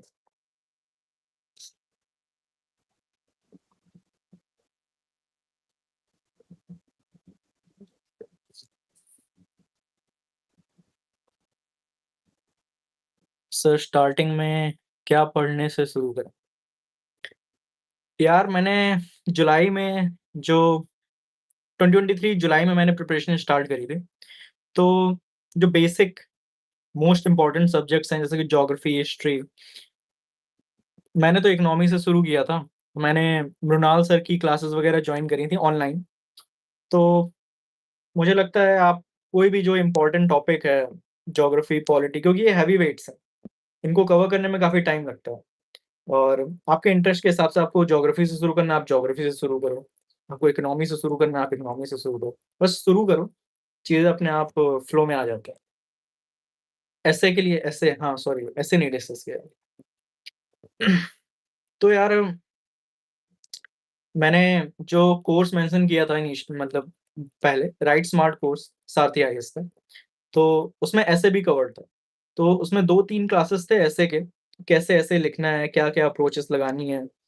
मैंने वहाँ से एसे अपना कवर किया था। तो उसमें मैं ये था कि भाई शुरू में एनेक्डोट लिखना है, मतलब कितने डायमेंशंस जनरेट करने हैं। ऐसे में भी मैं भी पेस्टल अप्रोच ही लगाता था कि अगर कोई टॉपिक है, जैसे कि इस बार ऐसे में क्वेश्चन आया था यूपीएससी में कि our worst failures are the best tutors. तो मैंने इस पे ऐसे लिखा था। तो इनिशियली एक एनेक्डोट लिखा था कि 1857 का जो स्ट्रगल था, उसके उसमें ऑब्वियसली इंडिया को इवेंचुअली तो फेल्योर फेस करना पड़ा था। लेकिन उससे हम लोग को क्या इवेंचुअली चीज़ें समझ में आईं। मॉडरेट्स ने 1857 की जो लर्निंग्स थी, उनको यूज़ किया। बाद में इंडियन नेशनल फ्रीडम स्ट्रगल जो है, उसमें काफ़ी हेल्प हुई। तो मैंने एनेक्डोट यहाँ से शुरू किया था और फिर मैंने 4 डायमेंशंस जनरेट किए थे कि कैसे वर्स्ट फेलियर्स इम्पोर्टेंट है लाइफ में। कैसे फेलियर्स वगैरह से हम लोग को सीखना ज़रूरी है। इन सारी चीज़ों में, हर टॉपिक में आप 4-4 5-5 डायमेंशन जनरेट करो, कि एक पॉलिटिकल एंगल जनरेट करो, एक एनवायरमेंटल एंगल जनरेट करो। जैसे ओज़ोन लेयर डिप्लीशन हो रहा था, तो वर्स्ट फेलियर, फिर उससे क्या हम लोग को बेस्ट चीज़ें आईं। हम लोग ने सीएफसी को एचएफसी से रिप्लेस कर दिया, फिर और थोड़ा-सा फाइन ट्यून कर दिया। तो इसी तरह से सोसाइटल एंगल डालो, टेक्नोलॉजिकल एंगल डालो। जैसे कि चंद्रयान 2 फेल हुआ था। चंद्रयान 2, हाँ, चंद्रयान 2 फेल हुआ था, तो हम लोग ने चंद्रयान 3 जो है वो मून के साउथ पोल में भेजा। उसमें ऑर्बिटर था, उसमें लैंडर था, उसमें रोवर था, और साउथ पोल, मून के साउथ पोल में dark side of the moon पे भेजने वाले हम लोग पहले कंट्री बन गए। तो Chandrayaan 2 was a worst failure और चंद्रयान 3 जो था वो बेस्ट ट्यूटर। तो टेक्नोलॉजिकल एंगल जनरेट हो गया। उसी तरह से एग्रीकल्चरल एंगल, इकोनॉमिक एंगल, जितने भी इंटरनेशनल रिलेशन से कोई एंगल है, ऐसे जनरेट करो। लास्ट में कंक्लूजन ऐड कर दो 1-2 पेज का। थोड़ा-सा फ्यूचरिस्टिक कंक्लूजन होना चाहिए, और यू विल डन फॉर ऐसे। एक कोई टेस्ट सीरीज़ जॉइन कर लेना, मैंने तो विज़न की करी थी। हर वीक के एंड में एक टेस्ट होता था, मैं लिख देता था, उसमें मेरे डिसेंट मार्क्स आ जाते थे एंड आई वाज़ लाइक हाँ, ठीक है, ऐसे सॉर्टेड है। मेंस के लिए क्या स्ट्रैटेजी होनी चाहिए? भाई यार, मैंने इस वीडियो में डिस्कस करी है। जब ये वीडियो अपलोड हो जाएगा तो भाई स्ट्रैटेजी देख लियो मेंस के लिए। वैल्यू एडिशन कैसे करते हैं? वैल्यू एडिशन यार अपने एंड पे करना पड़ेगा वैल्यू एडिशन। मैं सारी चीज़ें बता देता हूँ जहाँ से मैंने अपने आंसर्स में वैल्यू एडिशन किया है। अगेन मैं वही कोर्स मेंशन करूँगा, सारथी आईएएस का राइट स्मार्ट कोर्स। उसमें शिवेन सर ने प्रॉपर हर टॉपिक्स पे हम लोग को हैंडआउट्स वगैरह दिए थे। उन हैंडआउट्स में डेटास थे, कोट्स वगैरह थे, पर्सनैलिटीज़ वगैरह थे, करंट अफेयर्स वगैरह थे। तो ये सारी चीज़ें थी, और उनको किन क्वेश्चन से हम लोग एसोसिएट कर सकते हैं। जैसे मैंने एग्ज़ाम्पल दिया था कि अगर कोई वुमेन एम्पावरमेंट का क्वेश्चन आएगा तो मैं इंट्रो में रानी अहिल्याबाई होलकर के बारे में लिखूँगा। तो ये मेरे को आइडिया वहीं से आया है।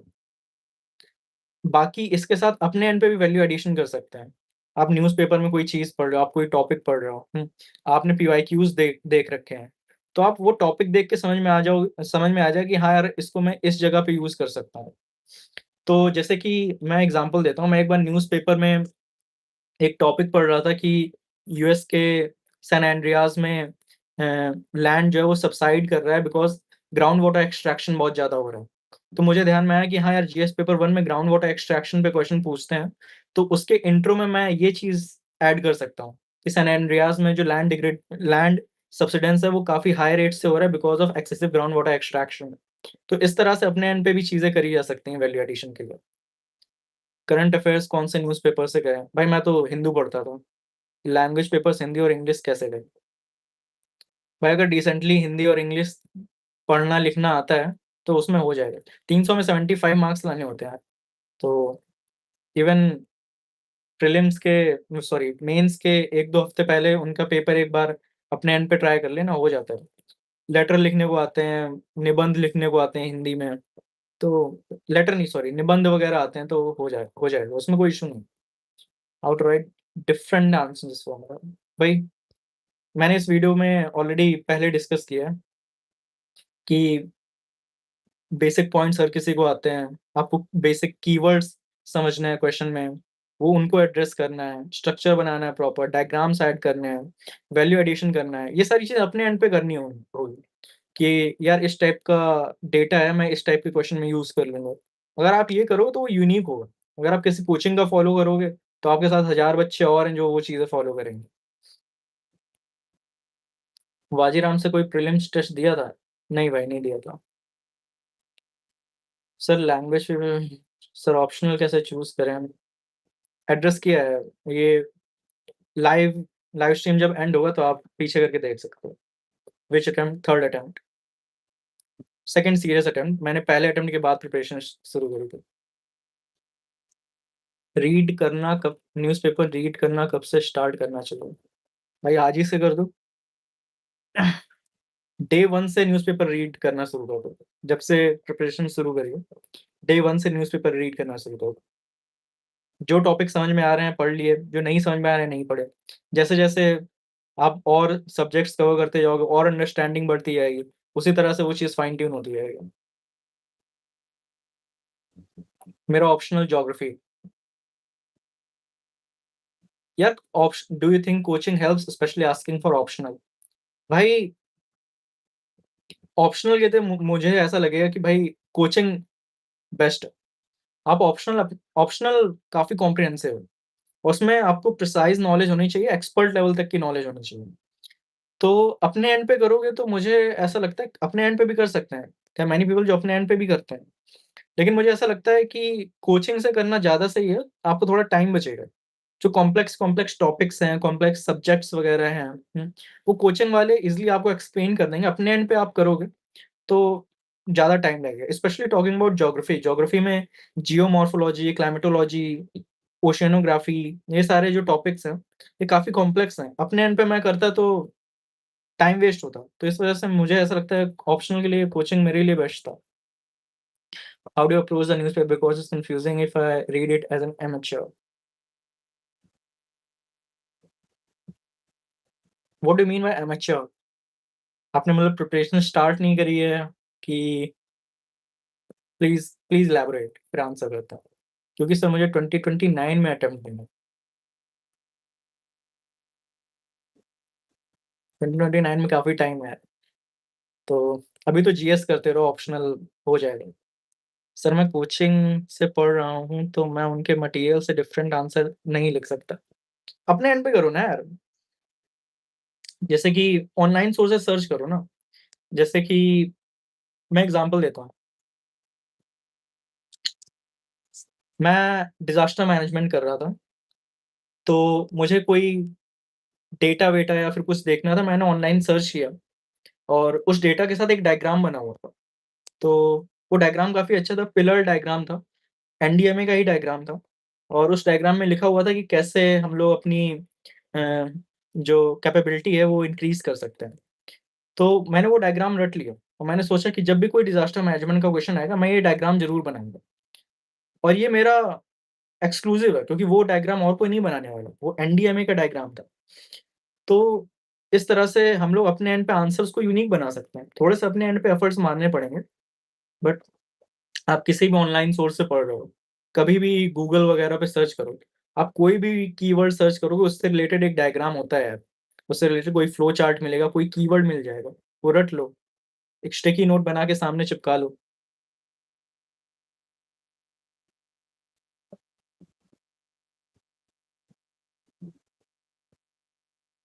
What should be my timeline of study let's say I am starting today and attempting the 2027 का अटेम्प्ट कर रहे हो, आज पढ़ाई शुरू कर रहे हो, तो भाई बेसिक्स कवर करो अक्टूबर तक, स्टैंडर्ड सोर्सेज़ पढ़ो, बुक लिस्ट वगैरह जो मैंने पहले बताई हैं, वो सब पढ़ना। अक्टूबर में थोड़ा-सा डेली आंसर राइटिंग शुरू कर दो, क्योंकि 2027 में अटेम्प्ट है, फर्स्ट अटेम्प्ट है 27 में। डेली आंसर राइटिंग करना, लेकिन फ़ोकस फिर भी प्रीलिम्स पे रहना चाहिए। डेली आंसर राइटिंग करते रहो। जनवरी में आके फिर से डेडिकेटेड प्रीलिम्स की प्रिपरेशन करनी है। अक्टूबर से लेके दिसंबर इन 3 महीने मेंस की पढ़ाई करनी है। जनवरी से मई तक प्रीलिम्स की प्रिपरेशन करनी है, मई में प्रीलिम्स देना है, मई के बाद जून, जुलाई, अगस्त इसमें फिर से डेडिकेटेड मेंस की प्रिपरेशन करनी है। यूट्यूब से करंट अफेयर्स कर सकते हैं, कर लो। मुझे तो इतना बेनिफिशियल नहीं लगा, कर सकते हैं, क्योंकि वो सब फॉलो कर रहे हैं। न्यूज़पेपर से नोट्स बनाने चाहिए, मैं बनाता था भाई। इंटरनल सिक्योरिटी की आपने एनसीईआरटी पढ़ी थी या direct standard books? Internal security का मैंने करोल बाग में जाके दृष्टि का हैंडआउट लिया था। छोटा-सा हैंडआउट था 80-90 पेजेज़ का और वो काफ़ी अच्छा था। एनसीईआरटी और कोई स्टैंडर्ड बुक मैंने नहीं पढ़ी। कोचिंग से क्या चीज़ें करनी चाहिए, क्या नहीं करनी चाहिए, आपके ऊपर है।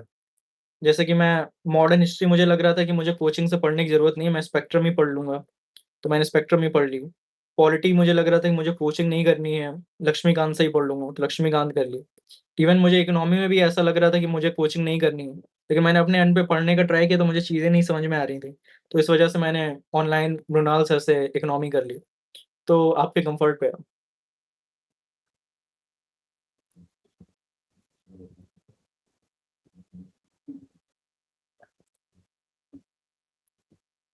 I'm going to prepare for the first time. I think I can do within 1 year within my bachelor's. I want to. Do you think I'm realistic? No, bro. You are being very realistic. 1 साल में भी लोग निकाल लेते हैं। थोड़ा-सा हाँ, toll ask है but I have seen people जिन्होंने फर्स्ट अटेम्प्ट में निकाला हुआ है विद 1.5 इयर्स ऑफ प्रिपरेशन।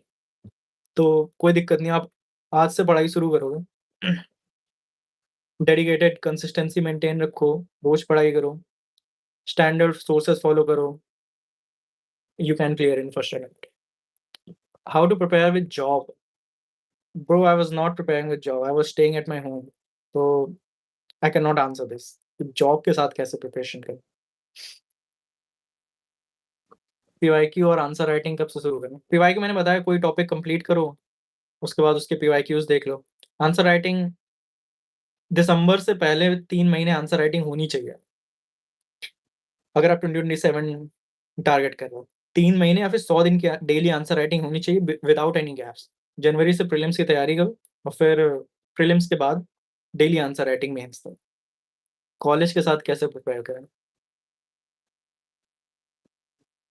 या हाउ कैन आई आंसर यार, मैंने कॉलेज के बाद अपनी प्रिपरेशन शुरू करी थी।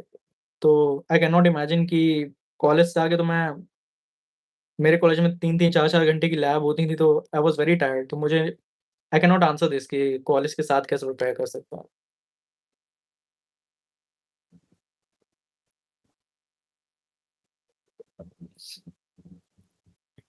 या इट्स 7:23, 7 मिनट्स और कुछ क्वेश्चंस ले लेता हूँ, then will end this. Tamil Nadu board की बुक पढ़नी चाहिए। तमिलनाडु बोर्ड की बुक्स काफ़ी अच्छी हैं, इकोनॉमी वगैरह की अच्छी हैं, मेरे ख्याल से हिस्ट्री वगैरह की काफ़ी अच्छी हैं। तो इफ यू हैव टाइम आप पढ़ सकते हैं। Sir I am from Hindi. Sir I am a third year maths student at Hansraj college. I have a doubt after finishing college should I go back home and take online coaching और should I stay in India and opt for offline coaching? अगर आप ये question मेरे से पूछोगे तो मैं तो घर जाके ऑनलाइन कोचिंग ले लूँगा। दिल्ली में रहना स्पेशली करोल बाग वाले एरिया में बहुत डिस्ट्रैक्टिंग है। अकेले एंड पे चीज़ें मैनेज करना बहुत मुश्किल है। घर पे पेरेंट्स वगैरह वो सारी चीज़ें मैनेज करेंगे, आपको बस पढ़ाई पे फ़ोकस करना है। घर पे रहने में थोड़ा-सा हाँ, मेंटल स्ट्रेस तो रहता है, लेकिन दैट्स द प्राइस यू पे for all the comforts you get in your home. तो पर्सनली स्पीकिंग मैं तो घर जाके ऑनलाइन कोचिंग लेना प्रेफ़र करूँ। आई am from Hindi medium Hindi medium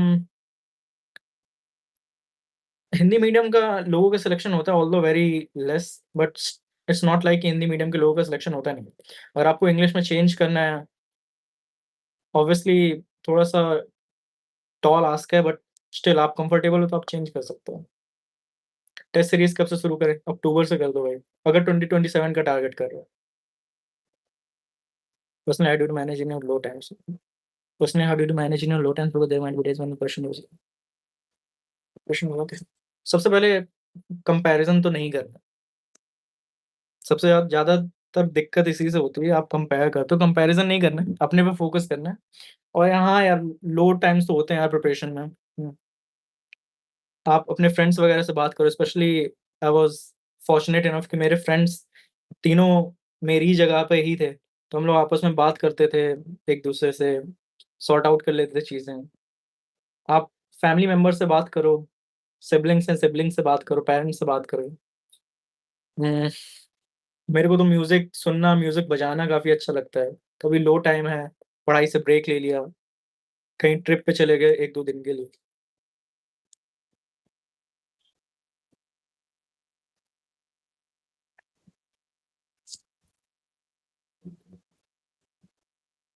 मैं जिन क्वेश्चन्स को स्किप कर रहा हूँ, वो क्वेश्चन मैंने ऑलरेडी एड्रेस किए हुए हैं इस लाइव। तो ऐसा नहीं है कि मैं उन क्वेश्चन्स को आंसर नहीं कर रहा, मैंने ऑलरेडी एड्रेस किए हैं, इस वजह से मैं स्किप कर रहा हूँ। हैंड रिटेन नोट्स या digital notes which should prefer? I prefer digital notes.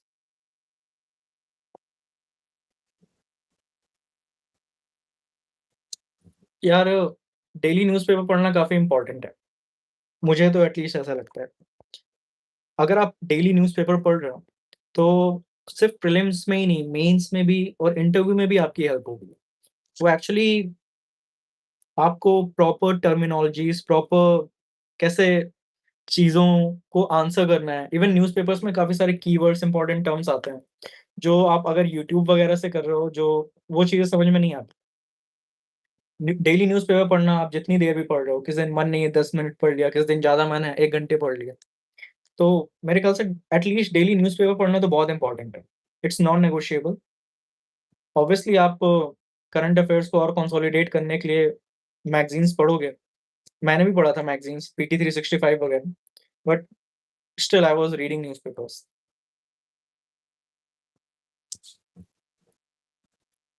But sir, many say for pre-test series and mains answer writing you have to come to Delhi for that. ज़रूरी नहीं है।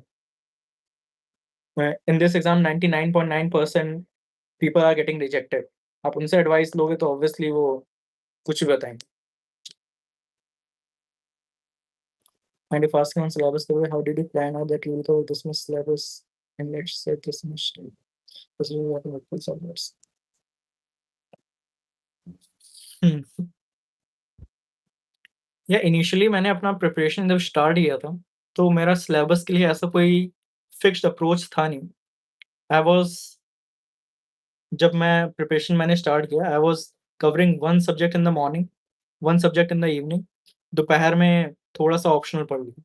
मैंने economy की classes रात में होती तो मैं इकोनॉमी कंप्लीट करता था। ज्योग्राफी क्लासेस दिन में होती तो ज्योग्राफी, और ज्योग्राफी ऑप्शनल मैं दोपहर में उसकी क्लास वगैरह करता था। बाकी टाइम रिवीजन करता था। तो ऐसा कोई कंसोलिडेटेड प्लान नहीं था कि इसको इतने महीने में कंप्लीट कर देना है या फिर इतने दिनों में कंप्लीट करना है। ऑब्वियसली कंसिस्टेंट रहा और टाइमली चीज़ें हो जाती हैं। किसी का भी सिलेबस एंटायरली कंप्लीट नहीं होता है। 1-2 टॉपिक्स ऑलरेडी छूट ही जाते हैं। तो ये आपके ऊपर है कि आप किसको प्रायोरिटाइज़ कर रहे हो, किसको नहीं कर रहे हो। सीसैट की प्रिपरेशन कौन से मन से आप स्टार्ट या सीसैट के लिए आई हैव नो क्लू, मैंने कभी सीसैट की डेडिकेटेड प्रिपरेशन करी नहीं है। आई एम फ्रॉम इंजीनियरिंग बैकग्राउंड, तो मुझे ज़रूरत नहीं पड़ी। ओके, 2 मिनट्स आर रिमेनिंग, तो कुछ क्वेश्चन्स और देखते हैं।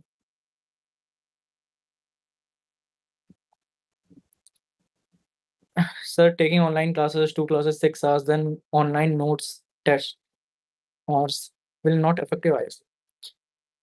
यार ऑब्वियसली थोड़ा-सा तो आप वो क्या बोलता हूँ एक पर्टिकुलर सेटिंग्स वगैरह है ना जिसमें आइज़ वगैरह को कम्फर्ट वगैरह वाला सेटिंग होता है। I am forgetting the name, आप उससे करके कर लो यार। बट मुझे तो ऑनलाइन ज़्यादा बेटर लगता है। Obviously it affects eyes.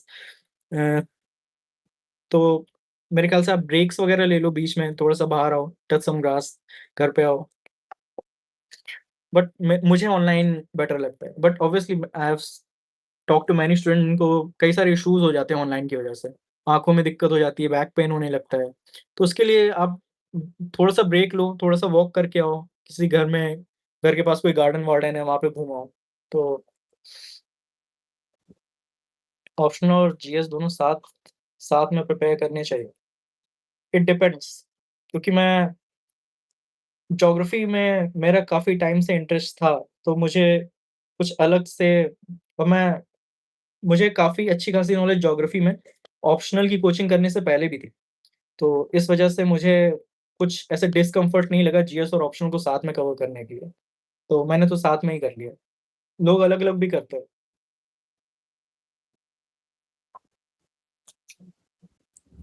That's very true. हर किसी की जर्नी यूनिक है। हर किसी का पढ़ने का तरीका यूनिक है, और कुछ चीज़ें मेरे लिए वर्क करती हैं डज़न्ट मीन कि आपके लिए भी वर्क करें।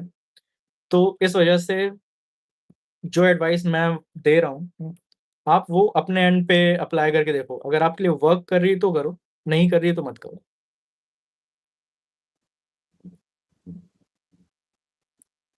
Eight home we are isolated from other student. यार हाँ, ये भी है। At home we are isolated from other students, but यार ऑनलाइन कनेक्टेड तो रहते ही हैं। जैसे कि मैं घर पे रह रहा हूँ, I M at my sister's place. तो क्या कहते हैं, मेरे दूसरे जो कॉलेज फ्रेंड्स हैं वो भी अपने घर पे ही रह रहे हैं। बट ऑब्वियसली हम लोग ऑलमोस्ट हर 2 दिन, 1 दिन रात पे लॉन्ग कन्वर्सेशंस करते हैं, जब प्रिपरेशन कर रहे थे, कि कौन से टॉपिक्स कवर हुए, कहाँ पे क्या इश्यू हुआ। तो ऐसा एक ऑनलाइन पीयर ग्रुप वगैरह होना तो मेरे ख्याल से इम्पोर्टेंट है, अगर आप घर पे रह रहे हैं। अगर आपका ये भी नहीं है तो मैं तो कहूँगा आप दिल्ली आके रहो, क्योंकि एकदम आइसोलेटेड होके पढ़ाई करना तो सही नहीं है। एक ऑनलाइन पीयर ग्रुप, कोई ग्रुप हो जिसके आप पार्ट हो, ऐसा होना काफ़ी इम्पोर्टेंट है।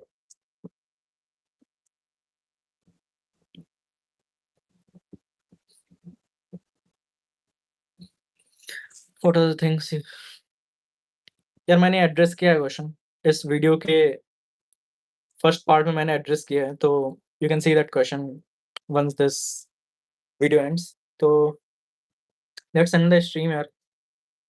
आई थिंक कर लिए मैंने सारे क्वेश्चन एड्रेस।